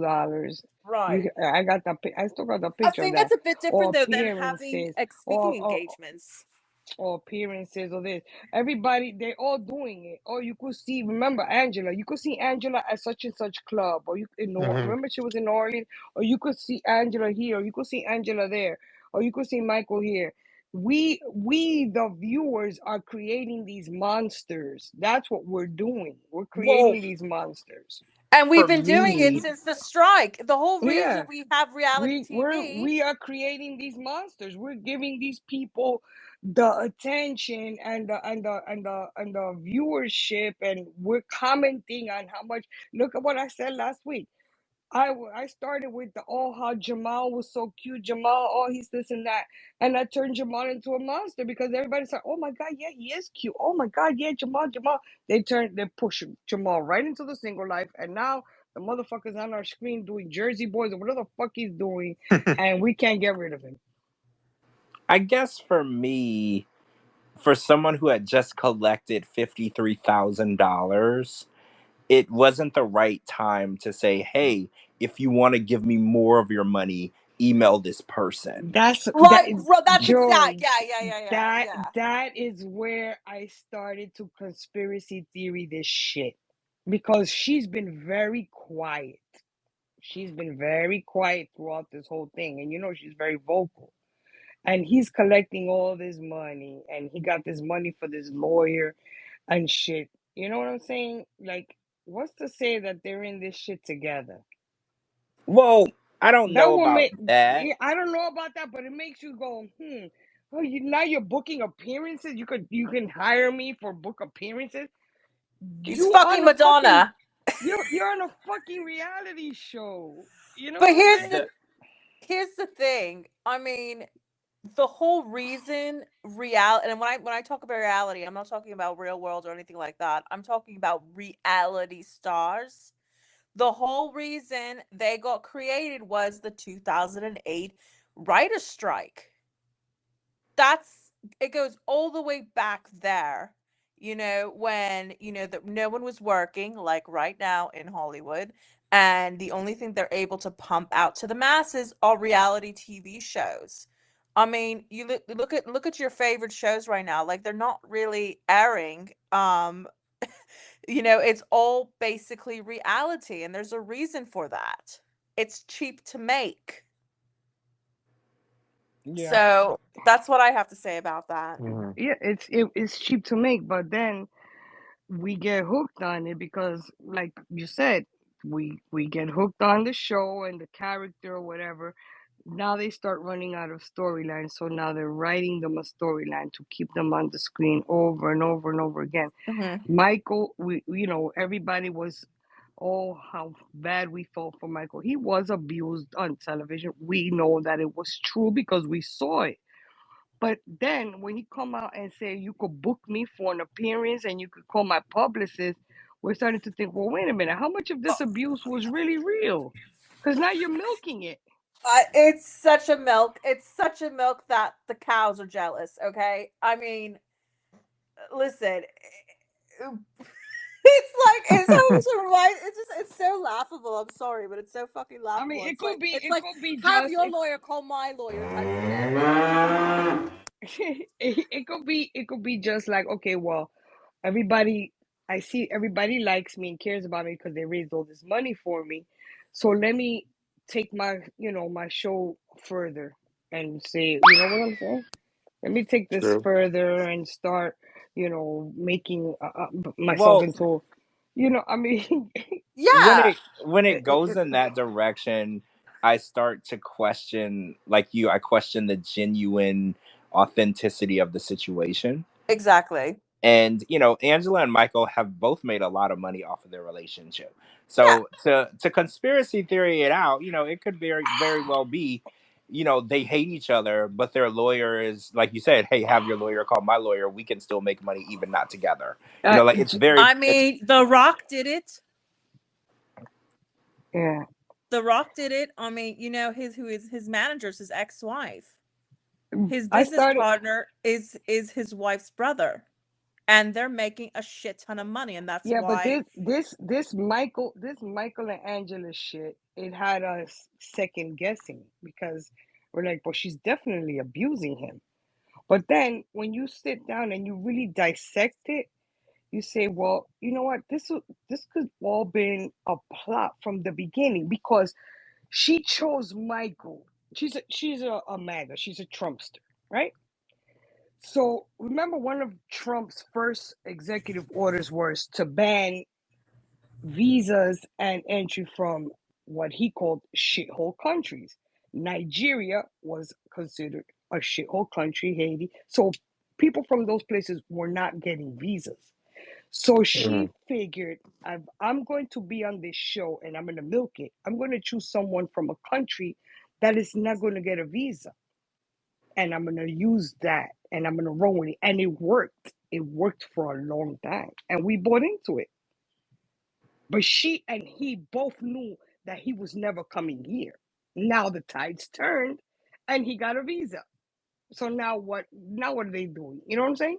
So they had to turn their shit into we are together but we hate each other and we're fighting all the time. You saw how the story changed from being on the single on the last resort where she was carrying him around on a flat screen iPad all over and masturbating to him to the point where now she hates him and he's cheating on her and she tore up his car. You understand what I'm saying? So the narrative of their story played into the course of his visa application. Finally, the tides turned. His visa application got approved. She sees Michael's coming to the States. She got to change the narrative because she can't go with a narrative of me and Michael living happily ever after because that's not what she signed up for. Truth be Yeah. told, her and Michael probably never fucked before. They've probably never been intimate. This was No, all I a don't. hack. This was all a hack from jump. I George, don't. think about it. George, think about it. If you want to be on a show and you're gonna make money off of it, and you're gonna pick a person, 90 Day Fiance is the show you're gonna pick. You're gonna pick a person from a country that the sitting president of the United States denied visa and banned it. So that person is never coming here in your mind. That person is never crossing here. So I'm gonna milk that. I'm gonna find myself from a person from a country that they're never gonna get a visa, and we're gonna run with that. And Michael was like, as long as you pay me, I don't give a fuck what you do. And that's how it went. That's how it went. That's my theory. That's my theory. So because she was gun ho with Michael, but then all of a sudden, now another president comes into sitting power, and all these visa shit is over and done with. So now Michael has a real chance of coming to the United States. Now they got to change up their storyline. Now all of a sudden Michael is cheating, and Michael is doing this, and Michael is doing that, and she goes to Nigeria and she breaks his car, and then you know what I'm saying. But meanwhile, she's running around Canada and doing all kind of shit on her own and sexually assaulting every medical professional that gets in her face. Allegedly. Allegedly. So, you know what I'm saying? I think I don't want to believe it, but I think the whole Michael and her are in cahoots together. I don't think her and Michael were That would not ever a shock couple. me. That I don't wouldn't think her and shock Michael were me. ever a couple. Ever. Remember, she was I, on the I morning show. I I don't know. I mean, I think with this I think the divorce case, or I don't think that was a cahoots thing because I think that's uh, a contentious legal battle. Listen, they need to dissolve the marriage because he got his visa. He's in the United States, and she wants to go on with her life. So they gotta make it look like they you know what I'm saying? They have to be a real break because they might be needed. TLC might need them for some other shit they come up with. The villains of divorce or whatever shit they come up with, and they want to be on standby. They gotta keep selling it. You gotta keep selling it. Yeah. I mean, that's still part of reality. It's the selling points. Is you need to sell what you're putting out there. I mean, yeah. Well, the fans are clamoring to have Michael on Single Life, so Yeah, they're gonna throw him on single life. Then they're gonna probably throw Angela. You know that they're gonna put her on single life. They're not finished with her. She's like their golden goose for whatever reason. like they're gonna treat her like Travis Scott after that like concert tragedy, where they're gonna put you on the shelf Oh for like 6 to God. 12 months, and then 12 months they're gonna like take Angela off the shelf and say, "Oh yeah, all the fans forgot about your abusive ass, but we're gonna bring you back now." I That's what happened to Puffy after the all the fans got trampled at the game he threw the basketball game that he hosted in New York. I think it was upstate. That all the people got trampled. 9 people got killed, trampled. Everybody forgot about that. Oh yeah. Everybody completely forgot about that and started loving Sean Diddy Combs again. don't even remember that happening. Yeah, the basketball game that he was performing or some shit that he Yeah, I forgot hosted. it. Oh my God, That I forgot about that. 9 people were trampled to death. Yeah. Yeah, it's upstate. It was upstate New York at one of the colleges, and everybody I, forgot about that. yeah, I forgot. I didn't even know about it. So yeah. Yeah, I forgot. Well, we can't forget what Diddy did this time, though. Yeah, It's a little more complicated. No, it's Like, disgusting. It's yeah, absolutely fucking we can't disgusting. forget about what's going on with him now. I think he's at the point of unforgiving. Like he's mhm. unforgivable now, right? No, he's a fucking demon, is what he is. He's I a didn't. I demon. didn't know Costco didn't sell baby oil. I Oh, I actually didn't saw know that. that either. I was actually shocked. I was like, I don't really? Of all believe the things that. they don't sell baby oil? Yeah, I don't believe that. Why wouldn't they? They sell everything else. Mm. Can't you buy like a car from Costco? Why wouldn't they sell baby oil? You can actually buy a casket at Costco. Oh, Yeah, absolutely. You cannot convince me. They got caskets in all 5. You can't convince me they don't have baby oil because they sell diapers, No, they sell Mhm. wipes, like they they sell it. listen. They got the lawyer put out that statement that he bought it at Costco, and like 20 minutes later, Costco's rep was like, "No, we do No, not." Well, they probably no, sold it up until sorry. that They moment, and said then they no. had They were like, everyone. "Nope, we don't They sell that sold it shit." and then pulled it off the shelves after that. I'm pretty They sure. probably what they want to say is we don't sell it in that container. We'll sell you a pack of 7 baby oils, small little baby oils, 7-ounce baby oils, but we're not going to sell you a 5-gallon drum. That's what they wanted to say, but they were like, we don't even sell it in bulk. So you could probably find like a 12 pack of 7-ounce baby oils, but you're not going to find the ones with the pump on the top. That's what they probably want to say. Exactly.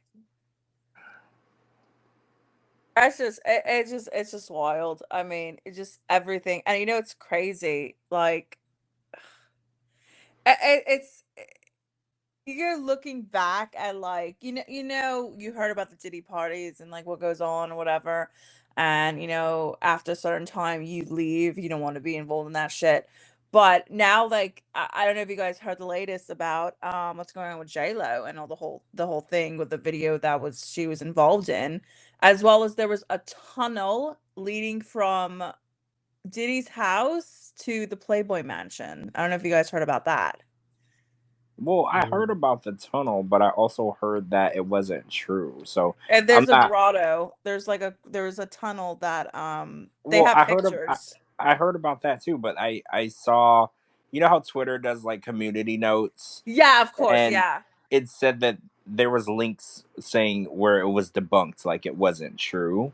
So I don't know what's the deal with that. I don't know if that's like Mhm. fact or not.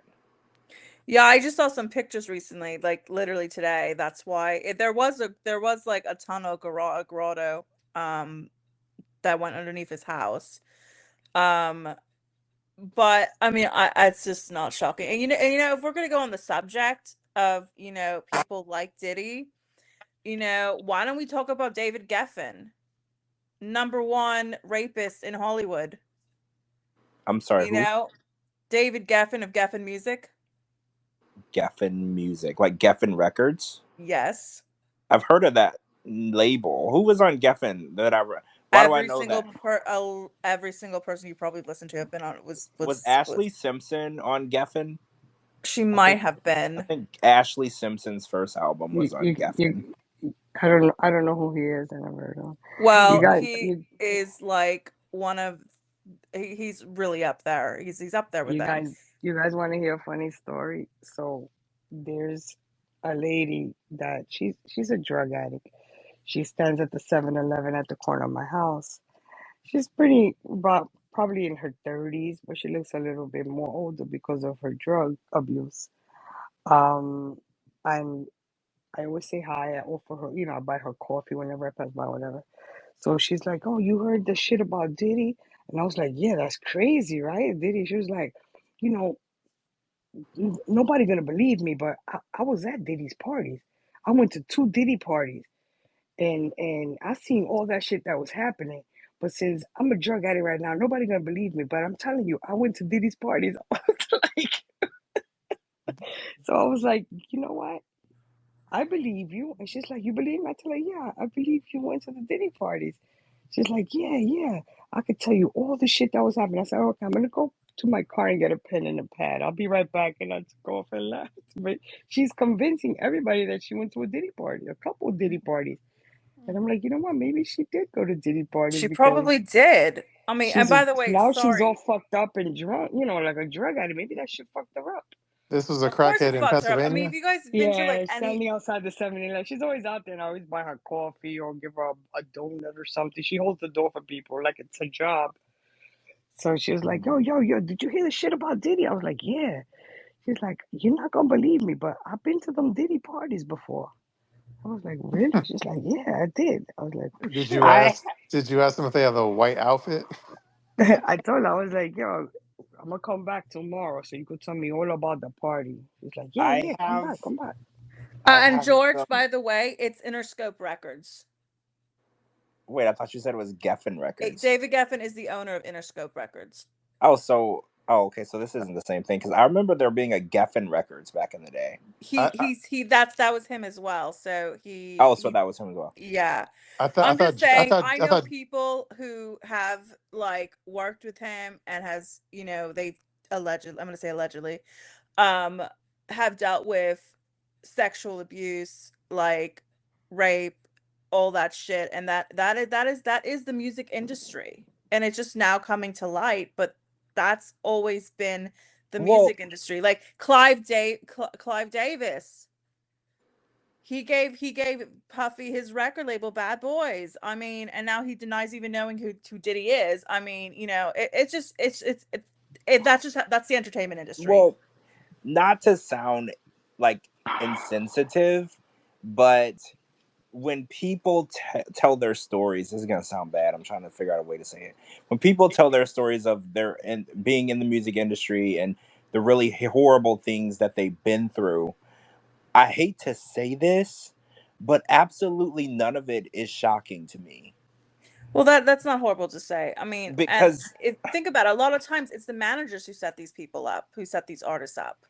well, a You lot of know? these artists, I'm gonna say this because y'all know I recorded an album when I was young and stuff, and a lot of these artists, they Did, want to be did we know famous. that? I think y'all did. It was a I gospel. didn't. It was a gospel album. You wouldn't have heard it, but I think a lot of these artists are so ready and hungry and thirsty to be the next big pop star Hmm. that they're willing to do literally anything That's to that's what get I, I that's to what don't. I get was I that waiting. disagree. song. I mean, I'm not gonna That's say what I like was waiting for. That's what I was waiting for you to go because that is sadly, that is the truth. It's in corporate America. It's in the music industry. It's in the entertainment industry. People are so hungry to be on top that Hmm. they put their morals aside and will do some shit. It's wrong and it's ugly, but people will do it. If you're offered a chance to be a mega pop star, millions of dollars, big millions of world renowned pop stars, this and that. And all you gotta do is get on your knees. You're not gonna think twice about it. there's a That difference between doing that consensually and being raped in the There back well, of a is, wait. recording there I'm studio. is, gonna there is, there I'm is, gonna I'm gonna clarify there that. is. So if a 15-year-old girl wants to be a pop star and a grown 30, 40-year-old man exchanges fame for sexual favors, I want to clarify that's not, she wanted it. She didn't want it. She didn't Yeah, want Right. it. obviously. And Well, I she just because and 15, she 18 doesn't matter your fucking age. If you say no, no is no. you say no is no, but remember, the parents behind this person Oh, of want their course. child, so that's what happened. They coerced. Celine Dion was 12 years old when her manager started grooming her. Yeah. Yeah. 12 years old, and he ended up being her husband, and she was You're right. 12.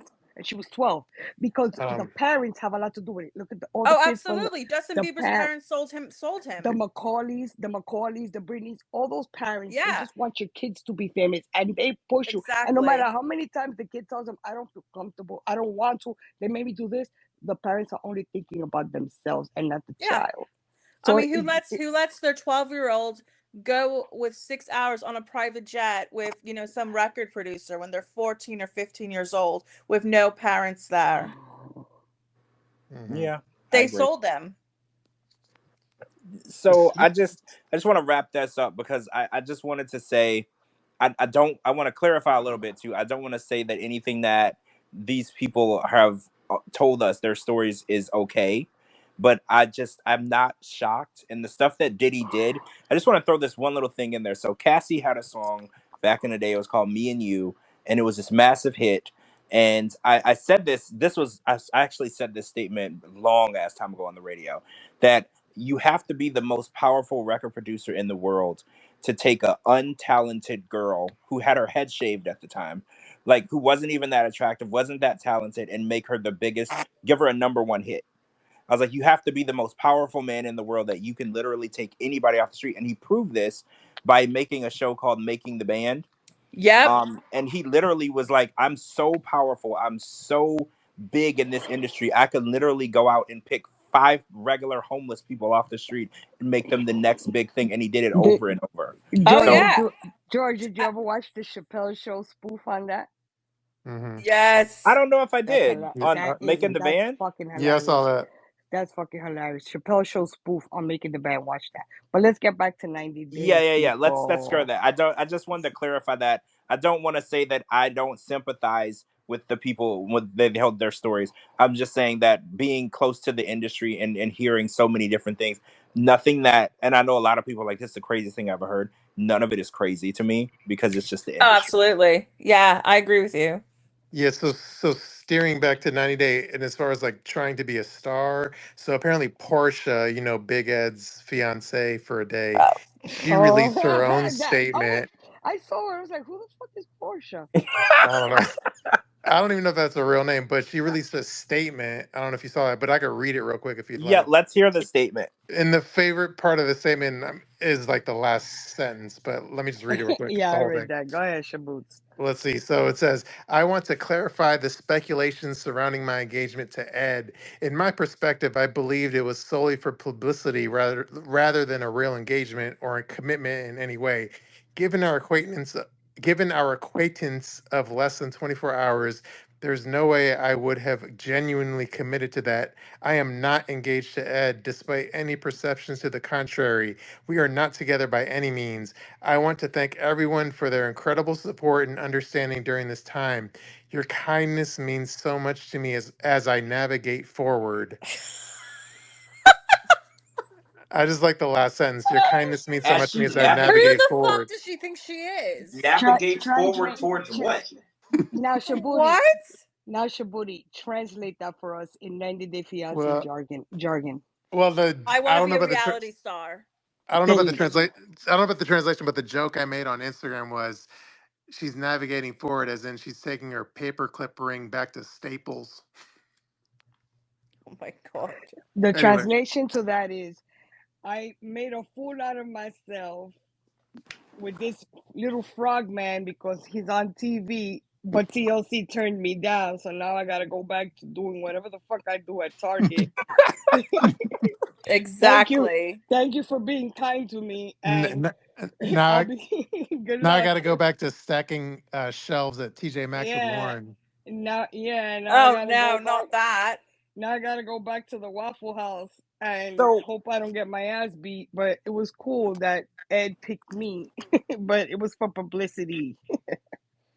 What a fucking joke. Ridiculous. so It's fucking ridiculous. Like, who is she? It's like I want to thank those who have like reached. No one knows who you are. so How this are we brings me supposed to put it back out to you?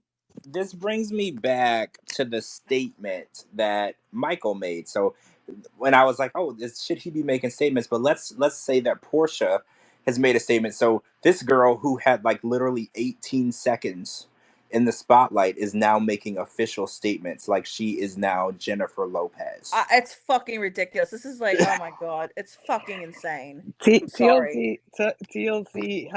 TLC is gonna pull her in the file in the back, the file cabinet in the back, in case they gotta pull her out later on sometime down the line. So they're just gonna file her in the back in case they're trying to revamp Little Frogman, and they're gonna be like, oh, let's make a storyline with this guy about the chick he got engaged to for 24 hours. That's what they did with The Liz. fact that she He met thought he saw Liz at a restaurant, did the googly eyes, and TLC went and said, you know what, come on, we're gonna make a whole storyline out of you. She was minding her business, serving him lunch. So they put them in files with the ones that they might well use later. That's why she the did that professional statement. She didn't write that. Somebody at the TLC wrote that. the No, yeah, fact Chat GBT. but the fact that she thought that a statement was warranted, like she thought that there were people at home like oh my gosh, I'm so worried about Portia that she's going to be married to Big Ed, and I hope that she's okay. Did she really think that we were sitting at home thinking about her? I didn't even know her name. The That's what first I thing, said when he said Porsche. I said, "Oh shit! I think they're gonna talk about the Real Housewives." I don't watch that. Yeah, I thought that too. I said I'm gonna be lost because I don't watch that shit. So this Porsche, and that's why Edward. I was like, "What the fuck is Edward and Porsche?" I was like, I don't watch that show. TLC put that statement out for her because they're gonna file her in the back file cabinet for later on. well, the fact that she thought that she needed to explain herself. I saw the picture and I saw the video, and I think we talked about her on the last space, right? Because I remember we mentioned that she was um prettily challenged, I think is what Oh we yeah, determined. Yeah, yeah. she No, was she's facially challenged. facially challenged. Yeah, she's No, facially you don't challenged. say Darling. that. You don't say that. You say she's a pretty monster. She has a face for radio. She's a pretty monster. That's She all. has a face for any acting role where they put a mask on your face. She got a face She for Ed. She got a face for Ed's body. Her face matches his Yes, body. yes. So the fact that she thought that we were so in tune with what she had going on with the face attached to her neck is beyond me. No offense, whatever, but I think it's crazy that people are now making statements. So I'm gonna go tomorrow and make a statement about something. I'm just going to release a press release tomorrow just so everyone is aware, because this is what we do now, right? This is what we do. No matter who we are, we just release statements to the public. Oh, George, stop it, wait, stupid. George, wait till we're famous. Wait till we're famous. We're gonna release all kind of press statements. But I'm going to make a mockery of I'm it, okay, but first of all, right? I'm doing a press statement that I have to get some water. So that's my press statement Yeah, right I'm now. going to make such a mockery of it. Like when I Oh my god. go when I get to town, like wherever I'm at, I'm gonna release a statement and be like, "I just landed. I'm gonna go get a slice of pizza. I just want to make sure that nobody misinterprets, what's going on. I'm gonna buy the pizza and then I'm gonna eat the pizza. And if you want to book me, email me this. And if you want to donate to my GoFundMe, you need to Trying to give me your Like George, I'm just And before you guys even talk to me, you need to consult with my attorney. and I'm gonna eat the pizza with a fork and a knife. yeah. Uh, And if uh, you're offended by the fork, I'm gonna yeah. need you Go to fuck email this yourselves. email and then donate $10 to my Like GoFundMe. as you navigate the plethora of topping options. Yeah, as I navigate through my ordering process, I'm gonna make sure that there's a phone number that you can text to book me at your next event. True. Fabulous. Thank you for that update, George. And these will be daily statements. I'm not gonna That's actually like speak when I arrive somewhere. I'm gonna be mute, and I'm just gonna release statements through my social media. George. That's why we're not gonna get invited to the yacht party because we don't take shit serious. I'll be like, no, don't bring them. We don't get invited to tell-alls. We don't get invited to yacht parties. People stealing our shit that we work so hard to talk about because we don't take shit serious. But you know what? They might like that. We might be onto something. Sometimes I feel like the stuff going on in the 90-day world, I can't take it serious. Like things only recently started getting real. Like when Sarper started like ripping Shekinah's hair out of her head, and Angela and Michael started getting crazy. Like everything was a joke until like pretty recently. Like I never really took a lot of shit seriously, and then I felt like all of a sudden overnight, 90 Day Fiance started to get real, and I was like, That, damn, I that's what can't. that's what I'm saying. They're pushing that domestic violence narrative hard because Sarpa pulled that extensions out her hair, and then the next day she's like, "Oh, I'm gonna forgive him." What kind of message are they sending? Because we're supposed to. Domestic violence is wrong. It's not acceptable on any Exactly. level. So you're telling me he ripped the extensions out your hair, but the next day you're forgiving him? So what message are you sending to the viewers? It's okay to forgive domestic violence. What if the next time he punches you in the Well, Fucking face? exactly. Thank all you. right, I'm gonna release a statement real quick for Shekinah. So basically, Shekinah knows that she shouldn't be abused and have her hair ripped out of her head, but based on the fact that she did Jerry Springer's show Baggage, as well as another TV show, and then she supposedly did a celebrity sex tape. She knows that breaking up with Sarper would end her lifelong dream of being a reality TV low budget Kardashian. So she Yeah, is but going the she's going to message that she's navigate sending is it's okay. It's okay. Mhm. she's That's going not to move forward and navigate through the leftover 7 minutes of fame that she is navigating forwardly through. End Yeah. of statement. So yeah, she was on baggage with Jerry Springer, and just real quick, so I guess I'll show you open up a briefcase and it like lists some of your baggage. So Yeah. yeah, a couple of her things were quote, I spend over $400 a week on Botox and chemical peels, and the other one is I A left my Amish. week? Yeah, and then the other one's I left my Amish life to star in a celebrity sex tape. So the weird thing about that is we haven't seen the tape because Mhm. Reddit is the CIA. So when I saw that, Absolutely. I took to Reddit as any normal person would do, right? And I looked and I was like, oh, Shekinah, because I'm more so, I don't really want to see it. I want to know who's in it with her, if that makes Mhm. sense. Like, I wasn't there because I need to see Shekinah in a sex tape. That was not necessarily what I wanted, but I wanted to know who is the celebrity that she spoke of that she starred in the tape with, and Reddit did not know. So I'm gonna go ahead and say if Reddit doesn't know it, it's probably not true, right? Is that the consensus? well, you know what? I'm gonna Google Amish porn. My next my Amish next porn. I'm You're gonna gonna my Google I'm next Amish search. scared. porn. I'm scared of what you're gonna I'm gonna find. I'm gonna Uh, Google Amish porn and Rumspringer because that's the what they're problem both with about. Amish porn is it's too dark. Oh my god. Well, they can't use any of the good lighting because it's Exactly. electric. It's electric. Yeah, So, that was his joke.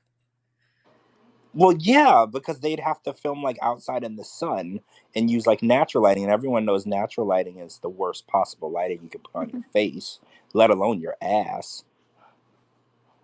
Well, Also, it's hard to record without a operating camera. no, maybe they did. Anyway, I feel like Christine on Love After Lockup. I want to run into the bathroom because our joke went flat. Okay, No, I thought the joke was good. I did. I thought the true. joke was good. I did Yeah. too. Yeah, so we got that. We got Shekinah, her 15, 25 minutes of fame. We already know that Sarper's here. We don't know if they're together, whatever. The show's turning into a shit, but we're gonna keep do our part to keep the show entertaining. We're gonna do our lives and we're gonna keep the show funny for everybody because what else is there to do, you know? Now Hmm. we got to deal with 50 more probably texts and emails, not texts, posts of Kim describing her domestic abuse by TJ. You know how that. Then we got Shekinah saying that she taken back. The show's all over the place right now with this domestic violence shit, and I'm not cool with that. I'm not Did cool with that. I don't like domestic violence on any capacity. Fuck that. Exactly. it's a new subject, but did you see the video with Gino on like that man in the Oh, street video? when she kept asking who Boo Boo the Fool was, I was like, "Sir, you are Boo Boo the Fool." Were you surprised Gino didn't know anything about black culture? No. No, No, I no, Well, was. What? no, for the no. people that don't know what I'm talking about, there's a viral video where I guess like a Instagrammer, TikToker, she goes around doing like street interviews and then asking about like black culture, and then I guess she was in Canton or whatever, and then no one knew any of the answers, including Gino, who happened to pop up in the video. So yeah, no one was surprised that Gino didn't know shit. No, I wasn't surprised that he didn't know. Well, some of the questions that they were asking, I'm not gonna lie to y'all, I didn't know the answer to them either. Hmm. George, you don't know who Boo Then Boo you're the not Fool black, is? George. George, you No, don't I know who don't. Boo Boo the Fool is? No, I You never don't. heard that I expression? know who Boo Boo the Fool is. Oh my God, get out of here! I don't know that term. Should I know that term? People always say, "Oh, you must think I'm Boo Boo the Fool." Who are people? Because no one has ever said that to me. You never heard that on a movie, on a TV show, anywhere? Never. I've never heard that in my life. Wow, that's crazy. I've seen it on TV. Richard Really? Pryor movie. Do you ever watch a Richard Pryor movie? No, maybe. I No, don't know. Yeah, He was never. before. He, I don't know, like his work. I think he was dead like early on in life for me. What? I think. I mean, what was he in, and I'll tell you if I saw it. Oh my god. we talking Wait, about who are Richard you Pryor? talking about? Yeah, Richard Richard Well, Pryor. Pryor. he's like Richard one of the How Pryor. the OG fuck best do you know what comedians. he's not in? I mean, I know that he's a comedian, but I don't know I'm if he. younger than you and I know him. I don't know any movies specifically that he Stir was in. crazy. Stir He was in crazy. that movie with like that guy named Gene something. Gene Wilder. Yeah. Stir crazy. Rush is in Hank. What the hell movie with? I know he's in a couple movies with Gene Wilder. I know Stir Crazy is my favorite. That's why. I don't I know. love Bustin' the Loose. Richard Bustin' is Pryor it show. Bustin' Loose? He had Bustin' a Loose. great almost like Oh, SNL type show. his stand up is awesome. Oh His my stand up god, is his I've stand up awesome. is seen. insane. Well, It's no, insane. I've seen clips of his stand up. I've seen it, but like I never like saw it like on a TV in my house or anything. True. Um, What's the next it's a, topic, Shabooty? next topic is like, so did you see Corona got all offended because there was a meme of her making fun of her like tassels were missing off of her like BDSM outfit? I saw the post, but I didn't see her reaction to it. Oh, I don't think I ever. She blocked the person. Yeah. Wait, Well, she I blocked. could pull. Let me. I have the her. I don't think the posts were public. Like her she had a DM. Okay, so what happened was, let me back up. So yeah, there was the meme that was posted, and then she got offended, and then she blocked that person, that meme account, and then she went on after she blocked that person, she went on her alt account, her like sock account, her Finsta account, and then she DM'd that same person meme account on her Finsta account to say, "Hey, did you happen to notice that I blocked you?" Blah blah blah. So, but I could pull up real quick what she actually said Wait, fully. she blocked someone and then messaged them on a burner and asked them, "Did you notice that Oh I no, she's blocked one of you?" those. Yeah, She's one yes. of those. What is that? Who does that? I know people have done it. Like, by the way, like I blocked you, and I just want you to let you know that. Like, I've had Mhm. that happen. Okay, I Doesn't could read that you. I could I read you okay? feel what she like said. I feel like I'm missing out all the fun not having an Insta account. Yeah. So You this is what are. I don't know if I'm allowed to like read this, but who cares? Do But it. this is what she said. She said, "Did you notice you were blocked from my page? Question mark. You're always posting backhanded stuff about me. There's other 90-day people. Post about them. Leave me out of it." That's what she said. So wait. She must not have a Twitter account. She must not have a Twitter account So because wait. You I know what I roast want to her do? ass every chance I get. I want to send her Reddit because I know based on that message she doesn't know anything about Reddit. I want to screenshot some stuff people are saying about her on Reddit so she can see that that's not. George, you don't even have to go as far as Reddit. Just forward her all my tweets about her. I've been roasting her ass since she graced my screen. The fact that she blocked someone and then messaged them and said, "Hey, did you know I blocked you?" is like next level psychopath, right? No, that's Like, just like childish. I mean, it's like you're on a Facebook group and you're announcing that you're leaving to like the entire group. Mhm. It's like, okay. Yeah, yeah. or like a person on Twitter that's like, "All right, I'm blocking you," and then they block you. It's like, why can't you just block me without I saying it? posted a tweet about her. I Mm. posted a tweet about her on a random day of the week, and I got like 500 likes within like 2 hours on Twitter. Just forward her my tweets about her being the stripper. You know, I should repost your tweet about that, the one that went viral. I guess 500 likes. I should repost it, and she'll probably see it. And then she'll block you and then she'll message you and say she blocked you. I welcome the challenge. I have nothing but time. Well, not this week or the next week. I have after next week. I have time on my hands. This week is my So nuptials are coming up next week, so yeah, I so won't be since around Friday or Saturday or since Sunday.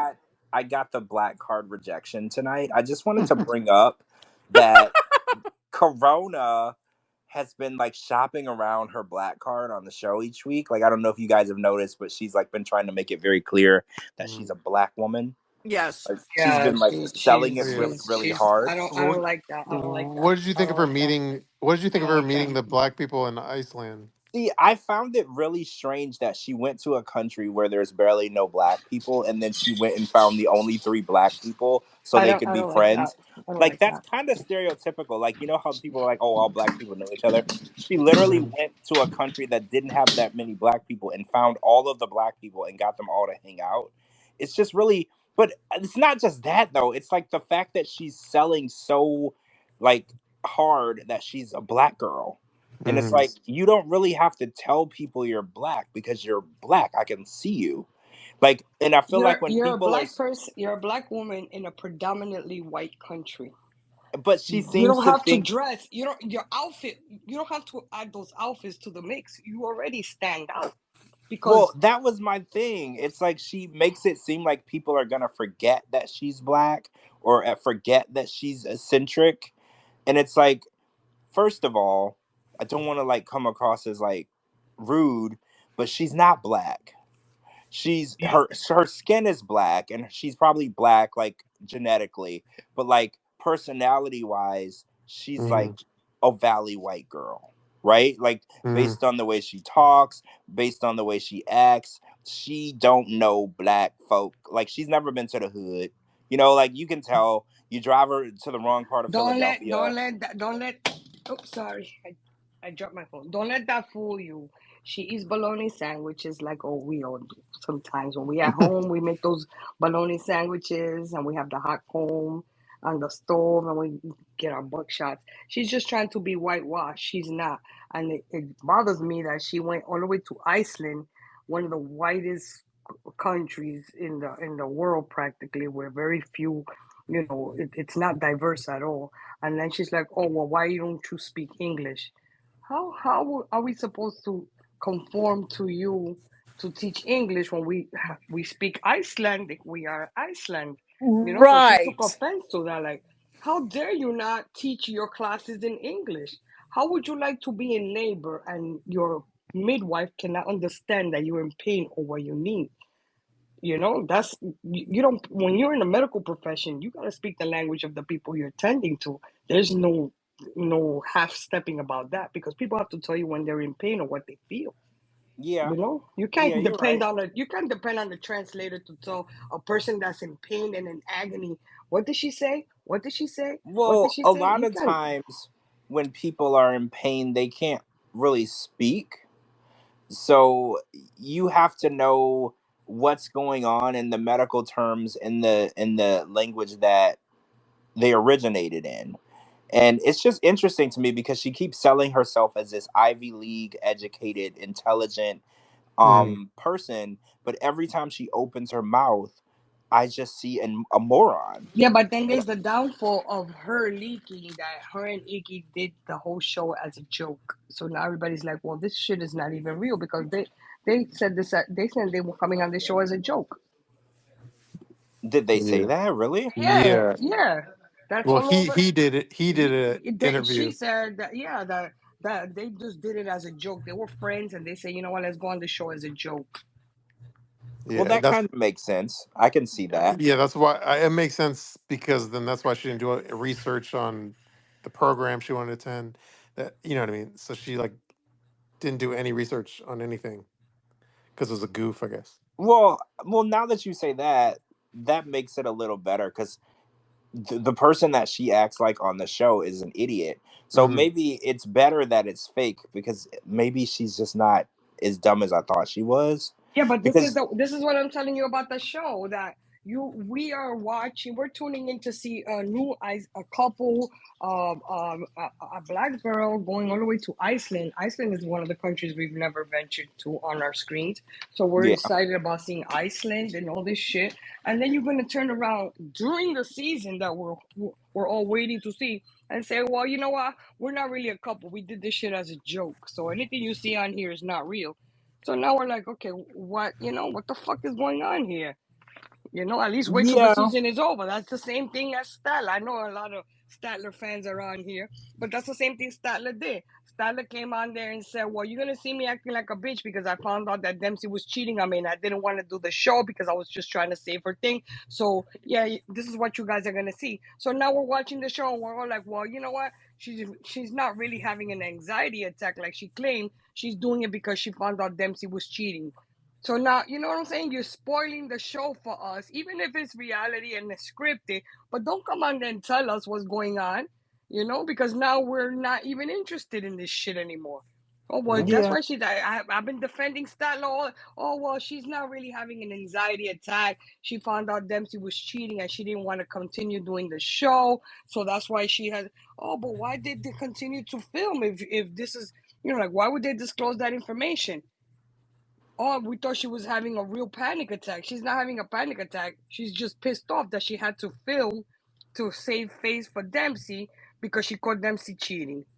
This I one mean, is saying, oh, me and Ingy are not really a couple. We did this shit as a spoof. So everything you see is a spoof. So we got to sit through an entire season of you and this moron faking, because Ingy's a moron. We got to sit through you and this moron faking your shit and your tacky outfits for the rest of the season, knowing that this shit is fake. I feel like Well, I'm wasting my electricity. now that I know that it's fake, now I understand why she dresses like a dominatrix in every scene, because she's trying to be funny. Now it makes so much sense now that I know it's fake, because I was like, why does she mhm. dress like a dominatrix in Iceland and wears like 7-inch heels in the ice? Like, now it makes sense. Everything is supposed to be a joke. I It's don't, like I a don't, yeah, it's I like don't, a I don't goof. think, I don't think her outfits are a joke. I think the storyline is a joke, but I think she really dresses like that stateside. She got hairless pussycats, her Yeah, best she friend. does do like twerk videos and shit. Yeah, her best friend is a dude with a pregnant transgender dude with a belly. She's eccentric over here, so she took that shit over to Iceland. When she, Mhm. I'm like, okay, that's fine. I don't care how you dress as long as you know your profession and you're a good doctor, whatever. It doesn't matter. But for you to tell me that what I'm watching is fake, it basically telling me you're wasting your time. This is all fake. This is a farce. Nothing about our story is real because it's a joke. Before your season comes out, I think that's bullshit. Well, that could also be a defense mechanism, because she is scared of all the hate she's getting, because no one's been nice to her. So I No, think, George, she said that shit way like episode 2. Episode 2, that shit leaked out that it was fake. It was not deep into the episode where everybody hates her outfits and hates her attitude. It was like episode, I think even before she went to Iceland, that shit was leaked. That it was fake. That they did it. They were friends. Mhm. They were internet friends, whatever, and they decided to join the show as a joke. That leaked way before she even got to Iceland. oh, okay. Yeah, that's why like this season of The Other Way is like a total bust. Because I'll watch it and I'm not inspired to even make one tweet. So that's why I always give you credit, JLP, because you'll still like live tweet The Other Way, but I'm like so I uninspired tweet. to I live hate. tweet it. I hate most of my tweets are hate tweets. If you see my tweets for the show, they're hate tweets because I'm like, okay, I know Ingy and coronavirus is fake. The guy in China with that other girl, he looked like he auditioned for that part. Like they put a casting call out and he auditioned. Nothing about him says authentic. The guy in China, what's his name? Josh. Hmm. Oh That sh- God, yeah. that shit is fake as fuck. All right, you could tell Wait, he's an actor. Josh, you could tell he's an actor. so And you think that Josh and Lily's relationship is not that's real? fake. That's fake. That's fake. That's fake. That's fake. Look at his face. He looks, and the way he speaks on his interview, On on his his videos. yeah, in the video, the one whatever they call it. Look at his face. He looks like he's acting. He doesn't. There's nothing Yeah, natural about him. he does come across very robotic in those Yeah, very videos. robotic. Like he's reading a script, and Yeah. he's too clean cut.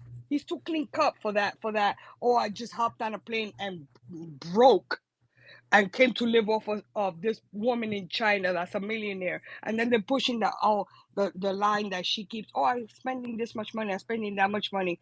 That shit is fake. It's completely fake. Look at his face. Next time you see it, watch his interviews and watch his face. You could tell he auditioned for the part. That's fake. Oh, what's going on with all these flashing lights? That's his biggest gripe, that the lights keep flashing every time he parks the car. Somebody's watching him. And then he comes on here. He comes on Twitter and he talks shit too. He's been on our Twitter space too, you know. Yeah, he was on a couple weeks ago, right? I feel like it's been a while now, but yeah. Oh, longer than that. Yeah, I think he was on when we were discussing. We thought he was no longer in China. I think he came on around that That time. he was trying to say, oh, guess what? Nobody could guess where I'm at in this undisclosed location. I think Shabooty had mentioned something about the location that he was filming, and he was like, oh, nobody this and that, and fucking with us. That's fake. He's fake. The banana chip, the crying baby and the banana chip guy, that's Oh probably the God, only thing yeah. that may be a little bit like, I would give it like a 60% chance that is not fake, but he also looks like an actor. The Well, he put Oh, out he put out a music video and a song. you know, everybody's trying to promote. He looked Yeah. like yeah. I he, actually like the song. So he sent me the song like a week before he went live with it. We're talking about James. Yeah, James and Tata. So he sent I me the song like like a them. and I actually, lots of people send me their songs and everything, and it was it was like a random email because like if you click contact me on my website, it'll like email to my business email. So he didn't DM me and say he was gonna send it to me. So I checked my email randomly, and it was from James, and he was like, "I want you to hear this song that I'm about to release." And we've heard Jabri's music, and we've heard so this could be a thing, right? So I'm like, let me see if this is funny or not. So I actually listened to it, and I didn't think it was awful. Mm-hmm. So have you guys heard it? Shabooty, you've heard it, Yeah, right? I think I sent it to you. is he the I one heard that's it. singing the song about the cats and dogs? The eating the cats, the Afrobeats one? Because that shit slaps. That shit slaps. I haven't been able to get that song. That is he? Is it anything like that?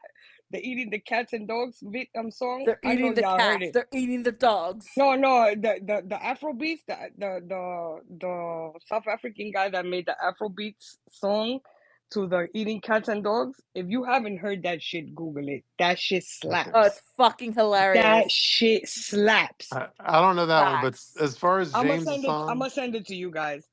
okay. That I shit Yeah, don't know slaps. that one. yeah, I don't know that one, but The James's song, I Afrobeats. mean, Oh, I was surprised that it was coming out of him, but I think what made it somewhat okay was it was like from him because you expect him to be talentless. So you're Yeah. like, oh my God, he has a modicum of talent. But if it was All right. So somebody like that you expect to be a musician, then you wouldn't be that impressed. But if so do y'all it's want to hear it? Do you want to hear the song? I'll play it for you if you Yes, want to I hear want it. to hear it. yeah, All play right, it. I'm gonna play the song for y'all. Well, should I play the entire song or should I just play the snippet that he posted on Instagram? What's your The Instagram okay? one. All right, hold on. Let's see.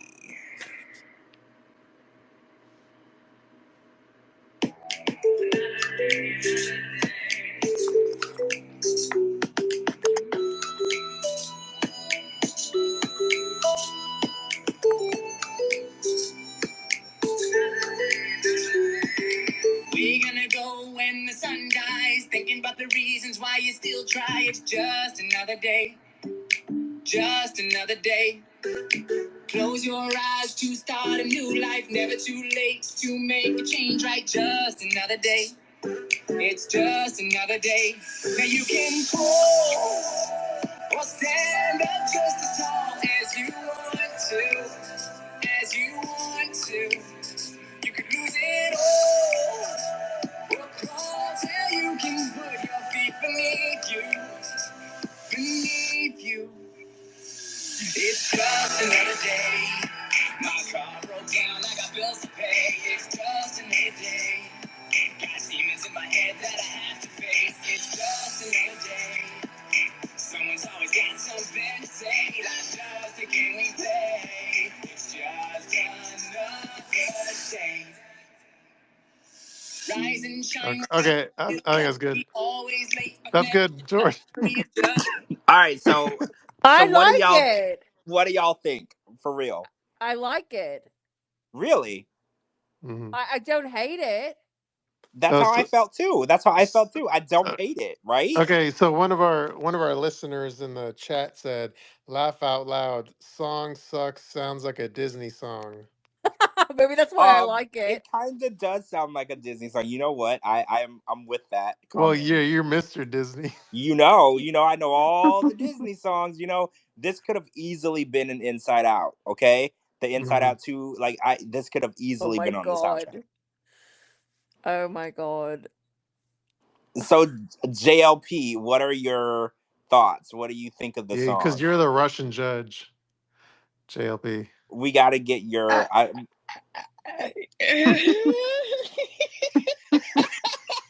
Did they play that during your lap dance and your bachelorette party? Well, I mean, I don't know if okay. I don't know if the audio is off, but it he needs to stay working the elevator job that he fixes elevators. Really? Yeah, I don't know. Maybe he could ghostwrite for people. I didn't like it. It doesn't sound like his voice. It sounds like somebody like some weirdo He is should like stick with weird. banana chips. Yeah, so the banana chips for a little I while. mean, I maybe if did. he had Tata crying in the background in the chorus, like she'd be like, maybe I don't know. I'm gonna be like Simon. It's a no for me. It's a no for me. It's a no from you. Okay, so It's it's a a no no for. from JLP. Mm. I mean, I did feel like there was a little bit of Milli Vanilli going on when I heard it. When I first heard it, and I was like trying to put that voice to him, I had a difficulty in that department. I was like, "This isn't you. Like, it doesn't sound like you." Because you know how when some people talk and when they sing, you can hear the relation between the two. I didn't hear it from that, so I was a little taken back. It definitely sounds like music for like a kid's movie, like a Well, yeah, like cartoon. a Don't give up on your Nickelodeon dreams. TV show theme song, right? Right when the show comes on, that would be the Like song. right before Dora the Explorer, she finds some shit or does something exploration. Her and Diego be like, "Don't give up on the dreams," whatever. I can understand shit that he was saying. Pay your car bill.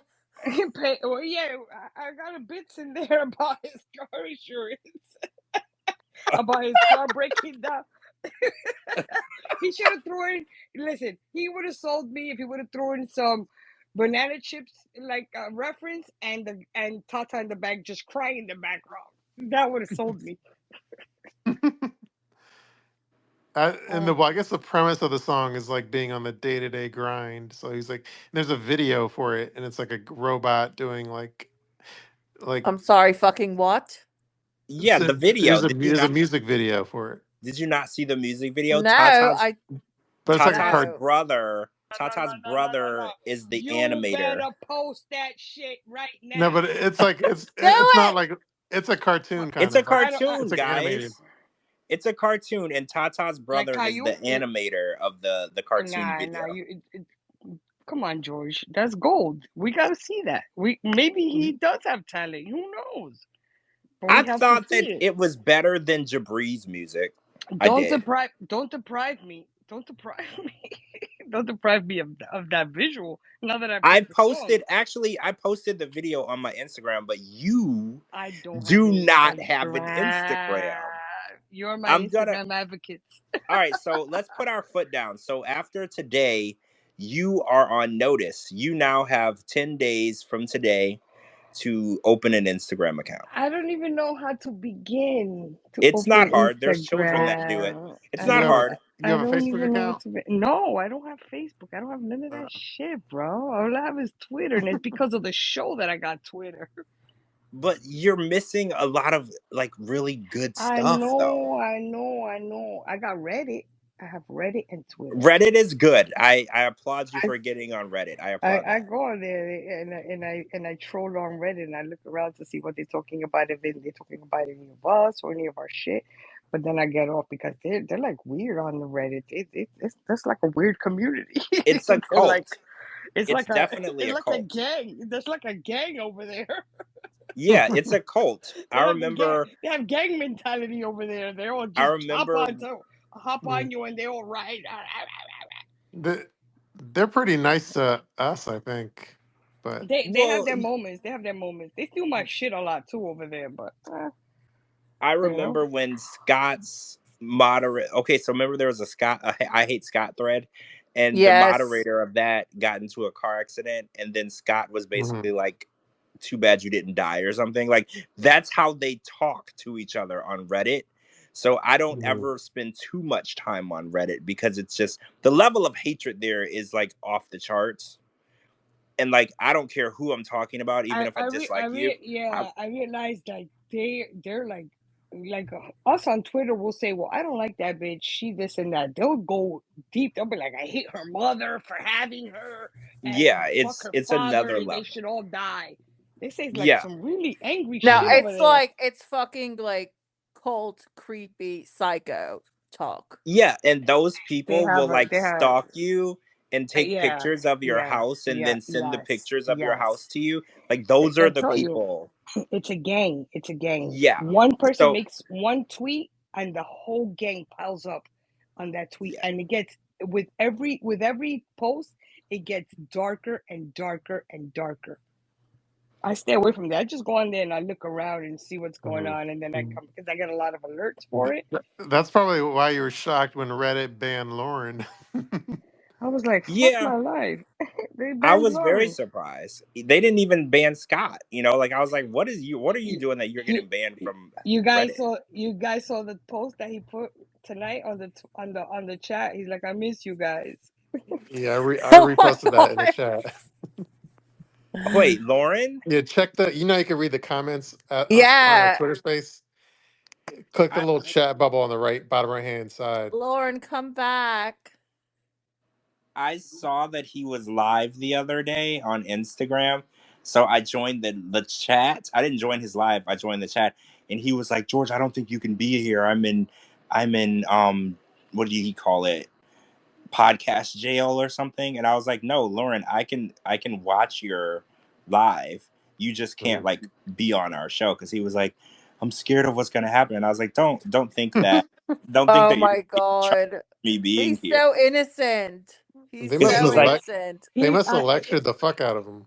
I think yeah, that they told them they they told were him, like, "You're not going to get paid any additional money," or something. They probably yeah, threatened him like bad. with the money With because money. he's hard up for Yeah, the cash. So he's like, you know what? Let me hunker down yeah. and do what they say because I'm in this shit for the cash.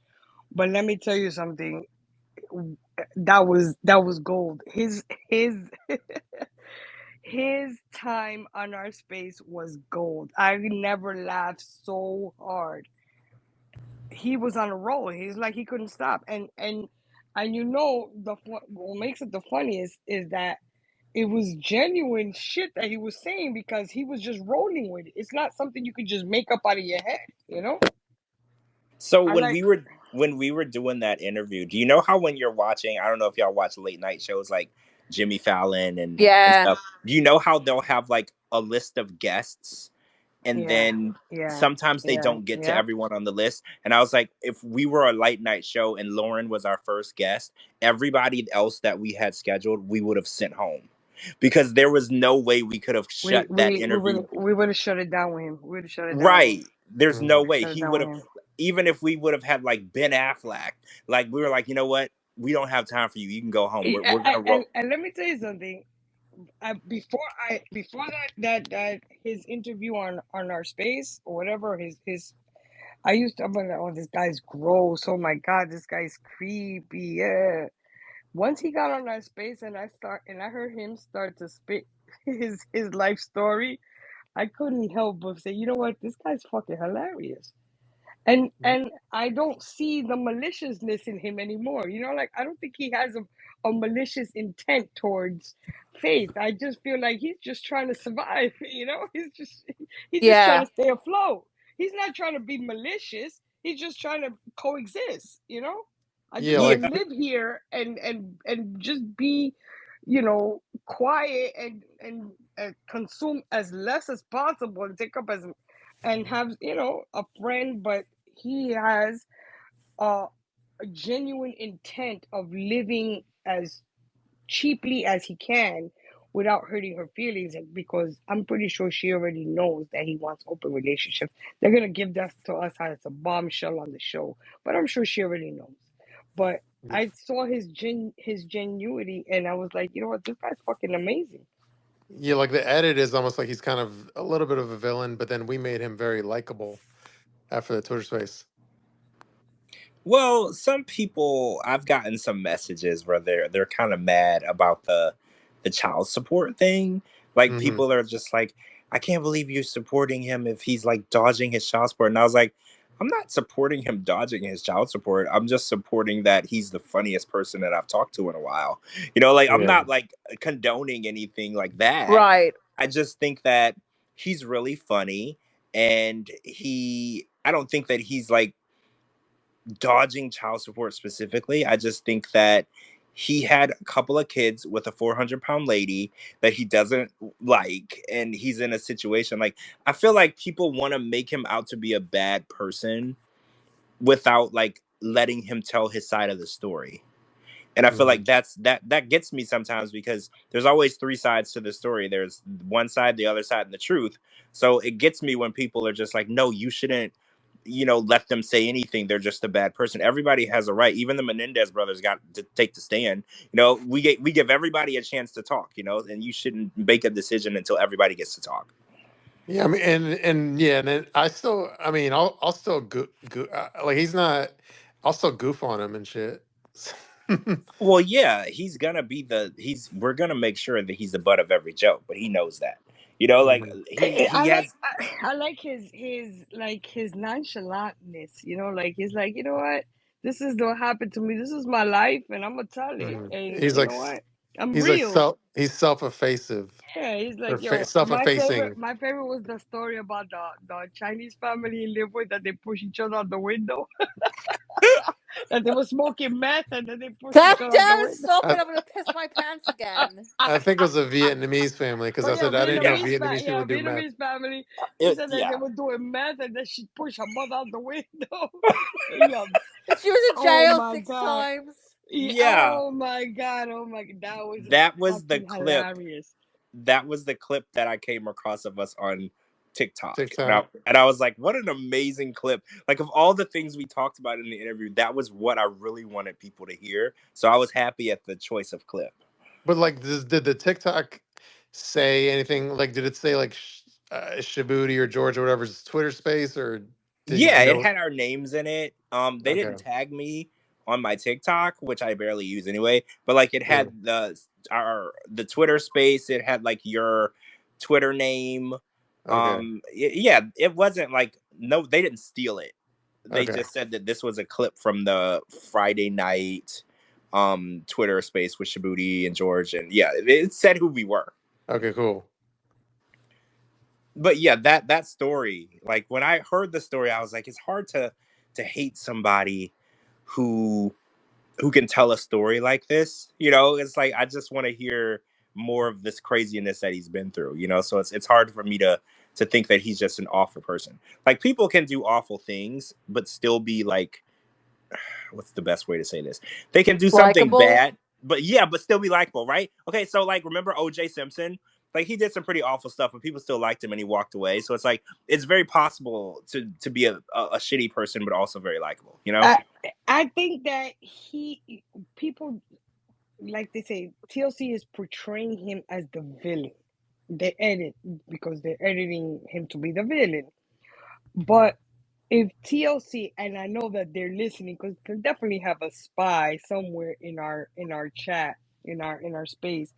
If they would not portray him as the villain, portray him as the person that he really is, because I'm sure they never spoke to him on the level that we spoke to him. And they see the show will be more entertaining, because let me tell you something, he got material for days.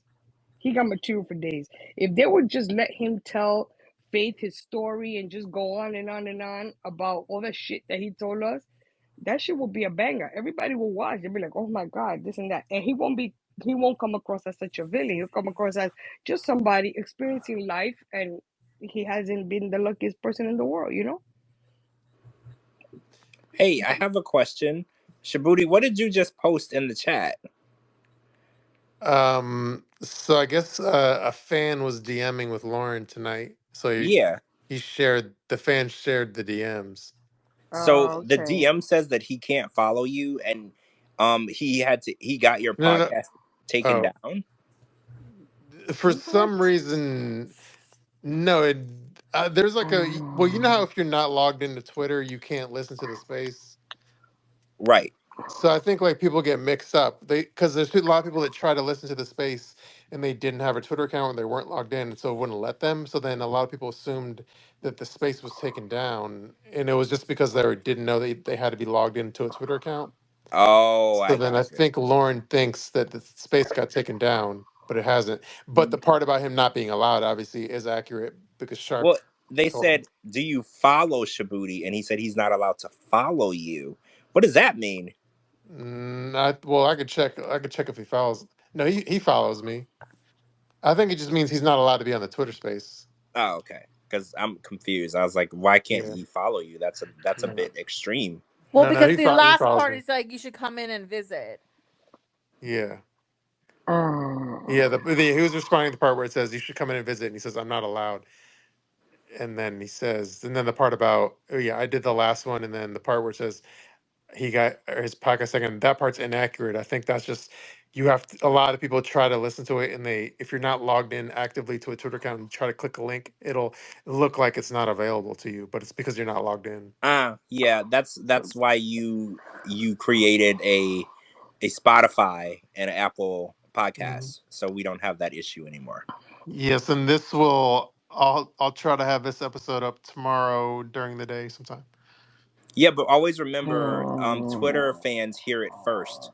So if you guys were Sure. here, you heard it live. You get to hear it before everyone else, and apparently there's people in lots of different countries that are listening. But you get to hear it first. When you guys are here with us on Friday nights and Sunday nights, y'all get to hear it before everybody else. Yeah. Do you want to open up the mics to other people?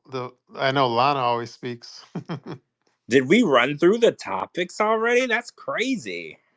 Yeah, and I kind of want to Yeah, end in the next 30 minutes because yes, yes. I got appointment. I I got a got so dentist much. appointment tomorrow. Oh, I I have to got. go see my doctor. I got some. Yeah. So yeah, I want to end in the next 30 minutes. But do you want to? Should we open up the mics or something? Yeah, we can open up the mics and Open them up. Open them up. Okay, and this isn't the case with Lana because Lana's always sounds good. But just for the record, if I let somebody speak and then I hear like weird ass feedback or something, I'm gonna like kick you off speaking because I don't want it to ruin our podcast. Anyway. so yeah, mute your TVs or radios or whatever You y'all are know, doing. oh yeah, no, just or if you're doing nothing wrong, but you sound all staticky or something, I'm gonna say bye because I don't want no static shit in here. Anyway, let's let's see if Lana, if anyone wants to speak, um, let me know. You could request, or I could just let you invite Oh, you. so I got a DM the other day from Kyle Gordy. Do y'all remember Kyle Gordy? He was Hmm. on Love in Paradise. He's the weird sperm donor guy. So backing up, he did an interview with Stephanie Matto. Do y'all remember Stephanie Matto? She was Yeah, she's the fart in the jar girl. Yeah, he did a podcast with her, and he had like this girlfriend that was with him or whatever. I didn't fully watch the podcast, right? I'm going to admit that. But I watched some of the clip, and there's like this chick. She's in the video with him. She's supposed to be his girlfriend, and she's trying to have a baby with him or whatever. So somebody sent it to me, and then I did my very basic background into it. So I found the girl's Instagram, and she doesn't follow Kyle Gordy. So his girlfriend, supposedly that they're trying to have a baby, she doesn't Hmm. actually follow him. So I was Hmm. like, this is really peculiar to me because if you're like dating someone and y'all are trying to have a baby, you would probably follow them on Instagram. But she has like her own little social media influencer page, and then she did this interview with him. So I was like, I'm not exactly sure like how legit their relationship is, but anyway, moving on, that's unimportant. I just wanted to bring that up. He DM'd me the other day and said that there is a page. You know her. Her name is According to Amber. Oh yeah. So he brought up to me that she's posted some things about him that he wants to sue her for. And I don't know why he brought it up to me. I mean, I guess because I know who she is or I know her or whatever. But he was like, "Hey, if it's possible, could you give me her address?" Mm-hmm. And I was like, "Well, I don't know her address." And I was like, "And if I did, I wouldn't give it to you." And he's like, "I want to serve her, papers to sue her because she's been defaming my character or whatever." And I was like, "So are you gonna just like sue everybody that defames your character? Because eventually you're gonna run out of money because it costs money to file a lawsuit, it costs money to go to court, it costs money to do all that." I was like, "You went on the show and you defamed yourself, like you told your story, which was defaming in itself. Like going on TV and telling people, what you did, and then in conjunction with the tweets and the Reddit posts and all the women who've come forward, the most damaging person to yourself at this point is you." So I was like, just sue yourself. Because honestly, who are you really gonna hold accountable for the things people are saying about you, because they're based on what you did and what you did on the show. So I was just, if according to Amber is listening, just know that he doesn't know where you are. So don't. I mean, he wants you to take down whatever you posted, but I don't want to get What? involved. What the? What? Oh, okay. No, I'm sorry, George. Continue. Yeah, fuck Mm. Kyle. We don't want to give him artillery. Listen, we are trying to move on up to the Upper East Side right here, George. So we don't want to get into nobody's bullshit and their personal propaganda bullshit, whatever they're going on. We're trying to push our space up. I know that you are the nicest one, and you have very professional and reserved opinions of other people's shit, but sometimes we can't get entangled because Stephanie, she's a little viper herself. So you don't want to entangle yourself in her shit. She said she was selling farts, and then she came out and lied and said, "Oh, I wasn't. They weren't really farts." After she made 100K off of them. So maybe Well, you I maybe you think it step was. back. I think it was she didn't make as much money. Or she No, didn't she actually send anything to anyone. It was like a exactly. It was a not. She publicity was stuff. not exactly. She wasn't sending Mhm. farts to nobody. So you might want to step back from people who have a history of fucking up, because when we be big, like when we become a big podcast, whatever the fuck, they'll be like, "Well, George, he supported Stephanie, and she was a scammer. Fuck that Well, no, bitch." no, I definitely don't support Stephanie. I actually dislike Stephanie a I lot. don't I like her. think I don't like her at I all. think I don't like she's her a at all. clout chasing, I don't like her at all. and she lied about being a lesbian to be on the Single Life, She and did. She did. She not the single life. She lied about being a lesbian to be on the 90 Day the Other Way. Remember with that really nice oh purple right, you're headed right. girl? It was With the 90 Day purple the Other headed Way. girl, that Yeah. that that I put the post up that purple headed girl and Dempsey should hook up, and Stephanie and Statler should hook up.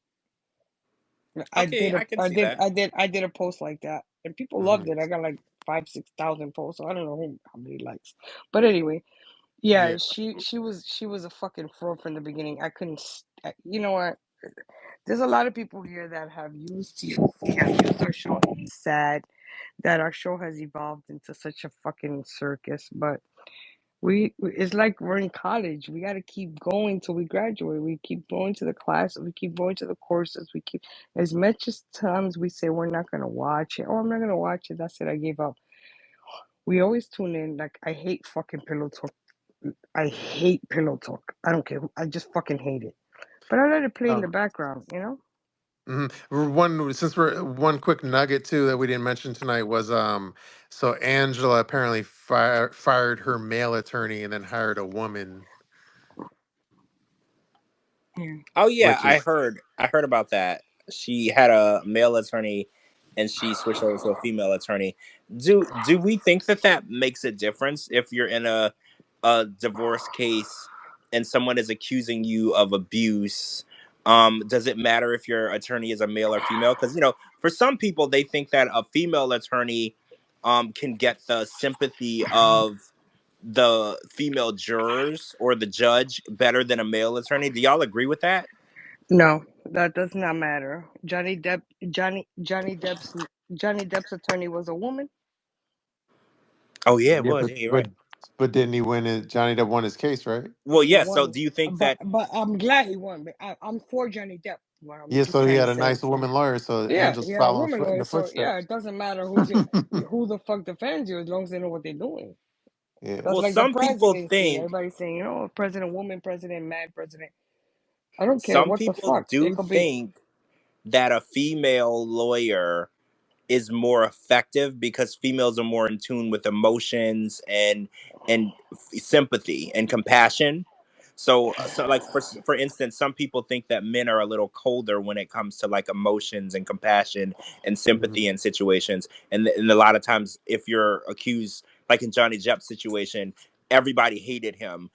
A lot of women hated him. So it was important to have a woman defend him who could get in touch with the emotional side of things and get people to open up to maybe listen to what he had to say. So a lot of Yeah, people think that it's strategic. They think that she's doing this because people hate her and people are not on her side. So she needs somebody that can help humanize her. Is because no, no. It. I mean, women. I don't want to get into a political stance, but I'm just saying it doesn't matter if you're, at the end of the day, if you can be a woman attorney, but if the judge is a man and doesn't see the views of the woman prosecutor, of the woman defense attorney, the judge is gonna, you know what I'm saying? He's gonna make the call whether he feels like it. She pick a woman because she wants to play on the sympathetic of hearts of the women because she knows that the majority of the viewers are women. She said, yeah, "Well, I'm gonna pick a woman, and this and then that. That's not going to erase all the shit that we've seen that you did on the TV Mhm. show to Michael and the way you behave. I pray to God every day that this is a real divorce and the charges against her and all that shit. But that remains to be seen. I'm gonna tell you that. That remains to be seen. I know TLC well, probably gonna knock on my door with the FBI tomorrow and be like, "Come here, bitch. Come here, bitch. well, Want to talk to you." there's $53,000 invested into this being a real case, right? Mhm. $53,000 of But fan where he money is got? invested. But honestly speaking, where he get $53,000? Because I know fans will probably give $1, $2, $5, $10, whatever. But who gave 53,000? A corporation must have given him that money.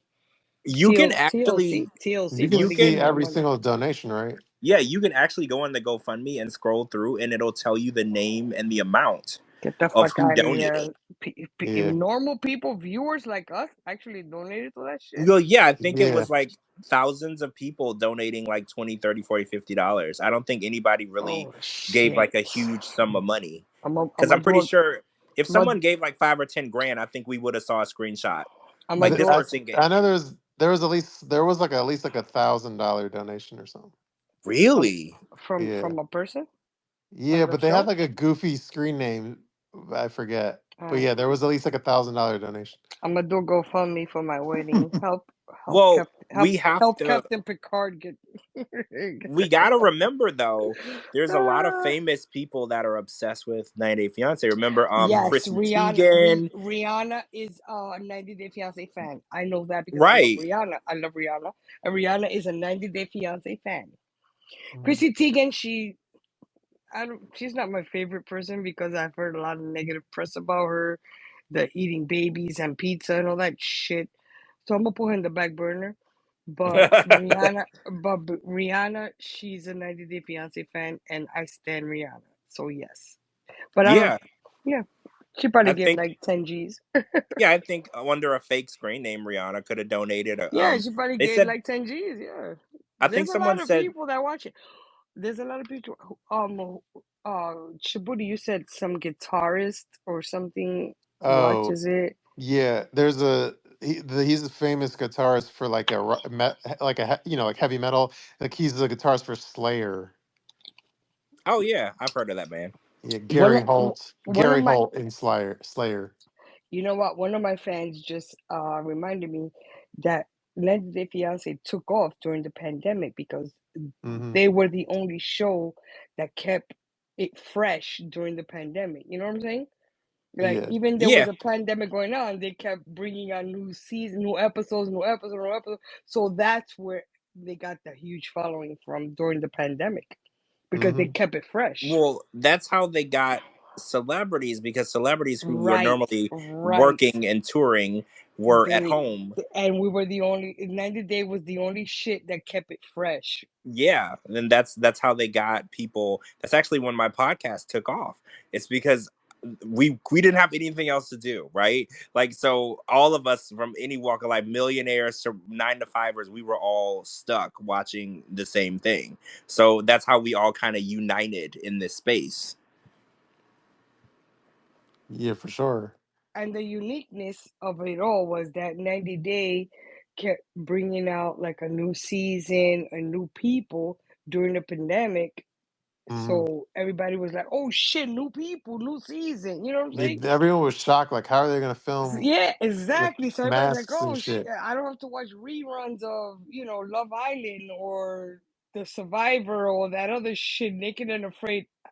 If there's any Naked and Afraid fans on this show, I like the show personally, but I just want to get to the bottom of the fact that why are they naked? Why are they naked? I don't get the part that they naked.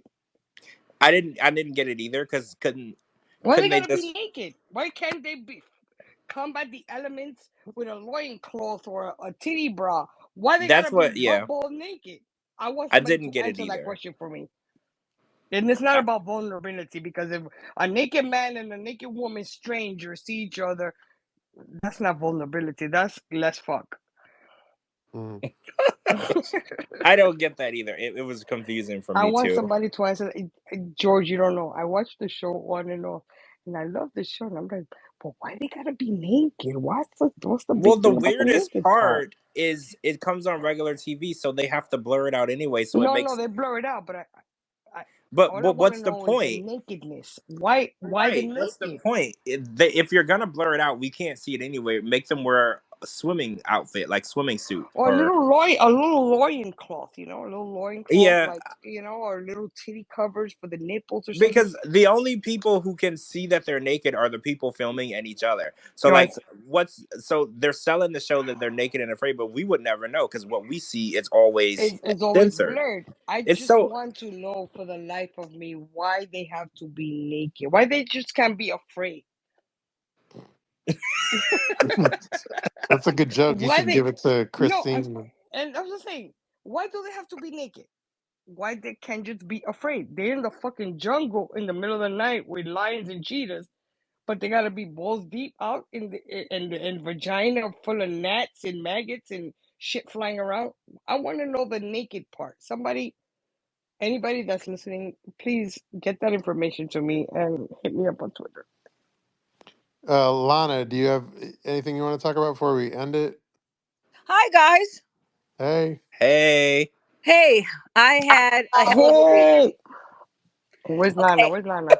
I just have to tell you guys this really quick because it's the strangest thing happened to me this week with my job.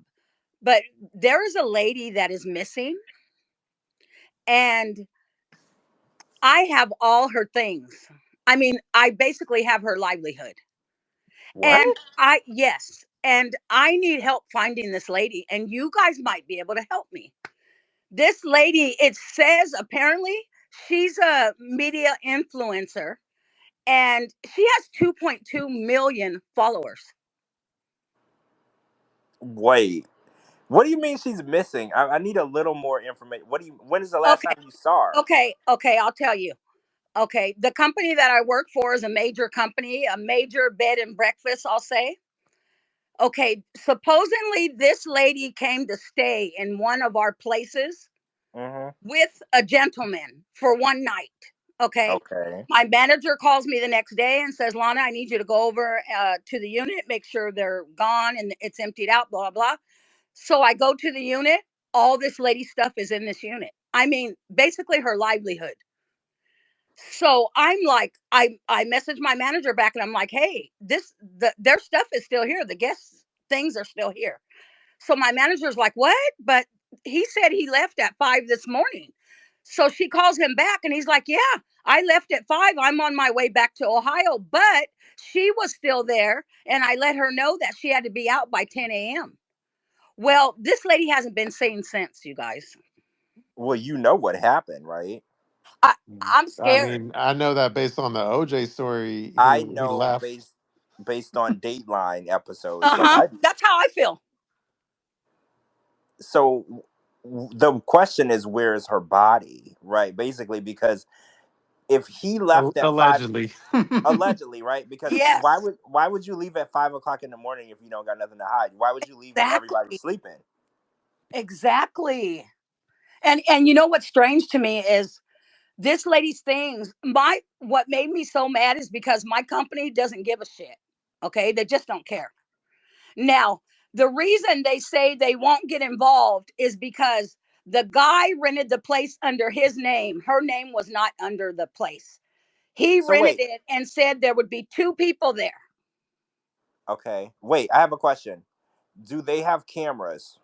Yes, we have Do ring you doorbells in the front and in the do back. you have video putting her at that location? We only have a dingy looking like video of two people walking towards that unit. I can't say if they were going in that unit or the one next to it, So but this lady had technically, furniture. She had furniture. Literally, she moved her couch and it was leaning in the kitchen above next to the sink. but But weren't they only? on the video, we don't see any of that. We don't see any of that furniture being moved in there. I'm confused. So you don't have video placing her at that scene at any point during that one night.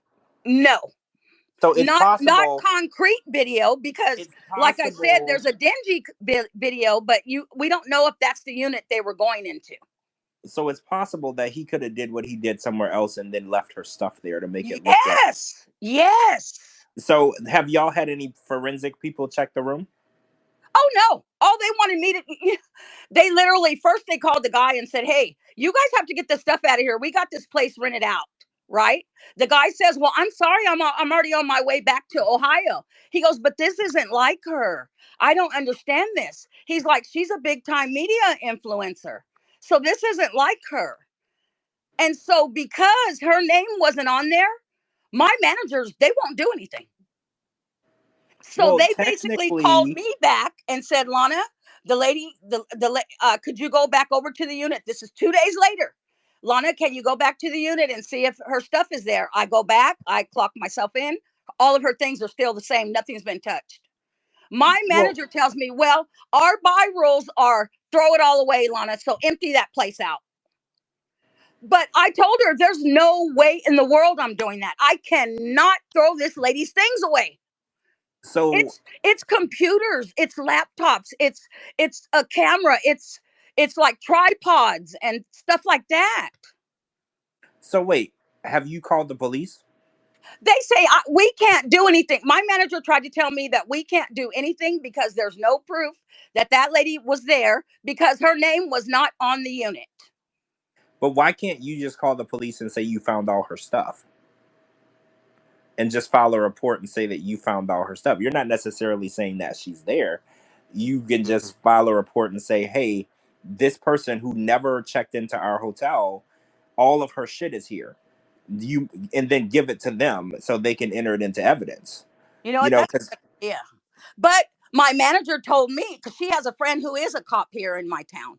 And she said he told her for me just to hold on to her things in case they need to come and get them. But somebody from her family or the guy himself has to report her missing.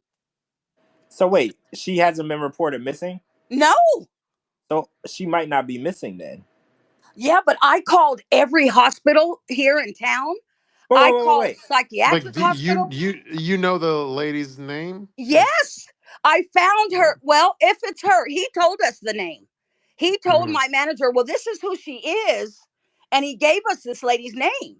And so I went on Instagram, of course, and I go, let me try to type this in and see if I could find it. And I found a person by that name. And So wait, wait, wait. What if he gave you a fake name because whoever was in that room, he probably did kill, allegedly. Like, what if he just gave you a fake name so you would leave it alone? very true. Is there any way that you can open the device and see if it's logged into anything? Like You, a well, you know what? Like I was telling you, they wanted me to throw her things away, and I refused. I said, I'm not doing that. So I literally packed up all this lady's things and brought them home to my house, to my storage. So, I don't know if I should go through it, because I tried to leave messages for her on this page that I'm assuming is hers, and I haven't got a response. Or I have another theory. Okay. What if he was there filming some sort of illegal activities Right. with, like, say, a minor, or say, who knows, Right. and he doesn't want to be linked to any of that stuff after he did what he did, and he left it there and gave a fake name of who it belonged to. But why would he give that name of someone with that many followers and tell us that she's a media influencer? And apparently from her page, she is. Well, yeah, he probably just came up with a random name to give you to throw you off. I, Usually, when you call someone who's guilty of a crime, they send you in a different direction. That's usually how it goes. So when you reach out to someone and say, "Hey, I want to ask you questions about this," the first thing they do is send you in a completely different Yeah. direction. I just know if somebody goes missing allegedly, and then the man in the equation is driving from California to Ohio, that's a little suspect. right?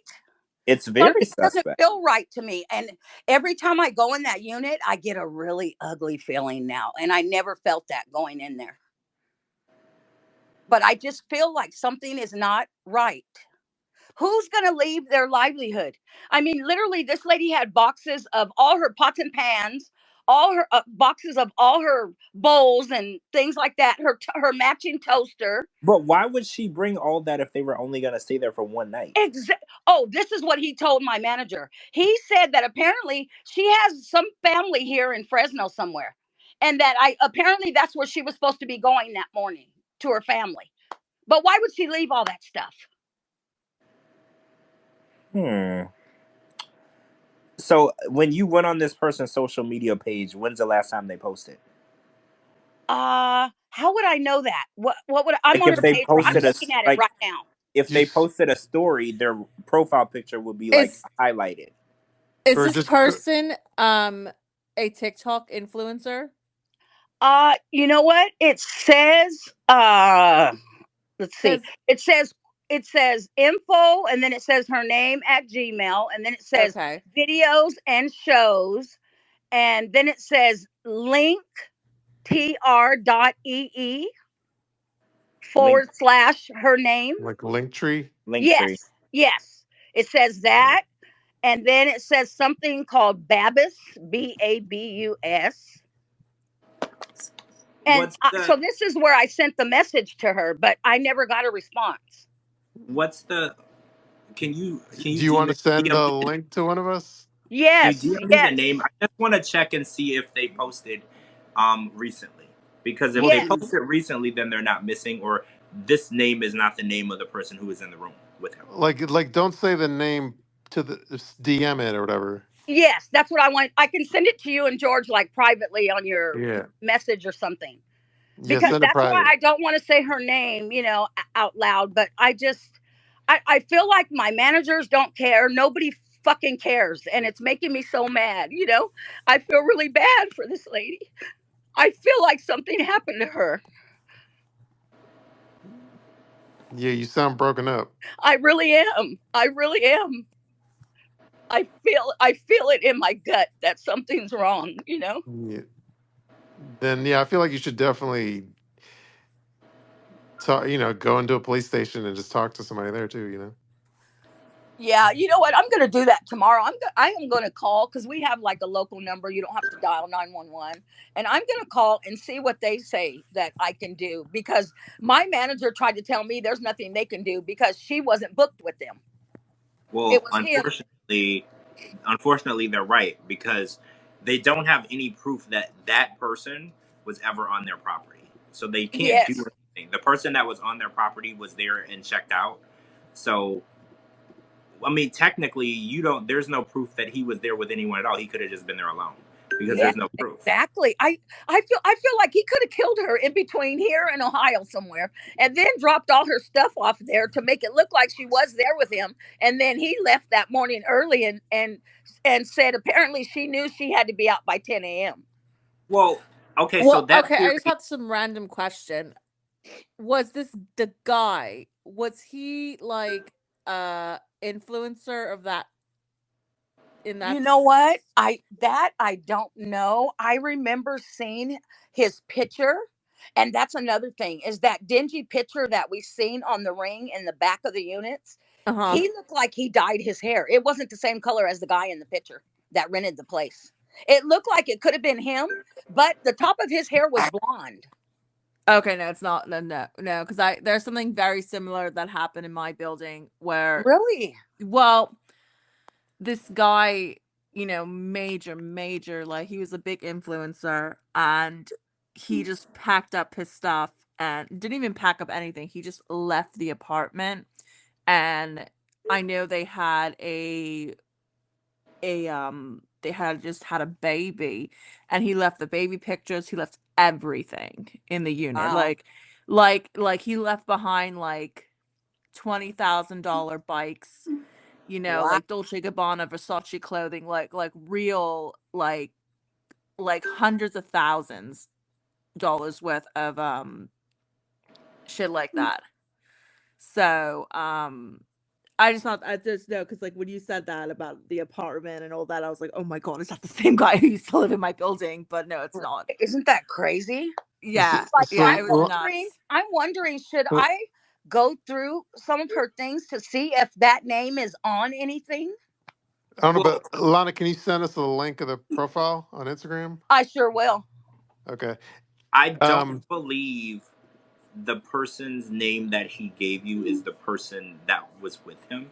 It just doesn't make sense. So when you're dealing with someone who might be guilty of a heinous crime, they're not gonna volunteer any information that's usable against them to you. So like when Right. you called him, the first thing that probably went through his mind was, this nosy ass lady is going to get me arrested for what I did. So the first thing that he did was probably give you a random name of a person he's never met before that he might have saw on TikTok and thought was cute like a month ago that he has no connection to whatsoever. So now That, you are completely barking up a tree that has nothing to do with him, and then you're gone. that's That's very my true. first thought. That is mhm. very true. It's just the strangest thing. She like makes videos, and I'm looking at her page right Mhm. now, and I'm like, is this? Do I have this lady's things? I'm like, what's going on here? Um, send the name of her. You So got it. I'm gonna send it to you guys because maybe you guys might be able to find I out mean, something. she's missing and she has 2.2 million followers. Somebody would have noticed it. Right? That's what So I said. I'm pretty sure that she's not missing. This isn't the person that you're looking for. Right. Oh, George, you have the profile? No, no one sent No, it. I'll send it to you guys right now when we end. Okay.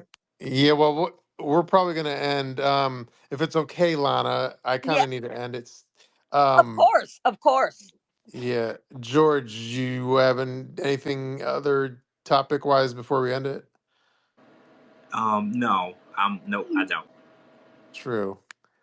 Well, for people that are listening live, yeah, as you know, this is going to be on the 90 Day Fiance Fridays podcast, which is now available on Spotify and Apple and all other services. So we'll post this recording tomorrow. Um, and then when we talk next week, well, hopefully Lana will be back, and then we get an update from her. Well, I guess we'll talk Sunday as well. But the next time we see Lana, we'll talk to her and try to get an update what's going on. Yes, for sure. Thanks, guys, and I'll send those to you right now. Okay, Cool. great. Okay. Have a good evening. All right. Bye bye. Um, Sounds good. George, anything else before we end it? No, no, we're good. We'll Okay. talk to you guys on Sunday for some before the 90 days talk. Yeah, George and I will talk, and whoever else is available Sunday night at around 11:15 p.m. Eastern, and then we'll be back obviously every Friday for the same shenanigans. I'm And excited. yeah, True. maybe we'll solve a crime in the process, right? And the people that will listen to us live, even if you don't listen to the recording on like Spotify or Apple, just go look us up, 90 Day Fiance Fridays podcast, and then just like follow us and then like it up and give it five Like and stars and stuff. subscribe. Yeah. So the next boat party, hopefully we'll be there. You know. Absolutely. I We'll go. won't be around next weekend. Wish me luck on my nuptials and all my shit. I'll Good send you luck. I'm so pictures. excited for you. Good luck. Love We're you happy for you. guys. Keep it real for me on Friday. I'm gonna be listening. I'm gonna be listening no matter what. So You next know. time we see you, you'll be Mrs. I'll Picard. be Mrs. White. White. That's Okay. that's Well, what his say hi to last that's Walter his for last me. name is White. Say hi to Walter for me. All right. Take care, guys. It was a Okay. great podcast. See you guys. All right. See you Bye. Thanks, everyone. guys. Bye Have a bye. good night. Good night, everyone.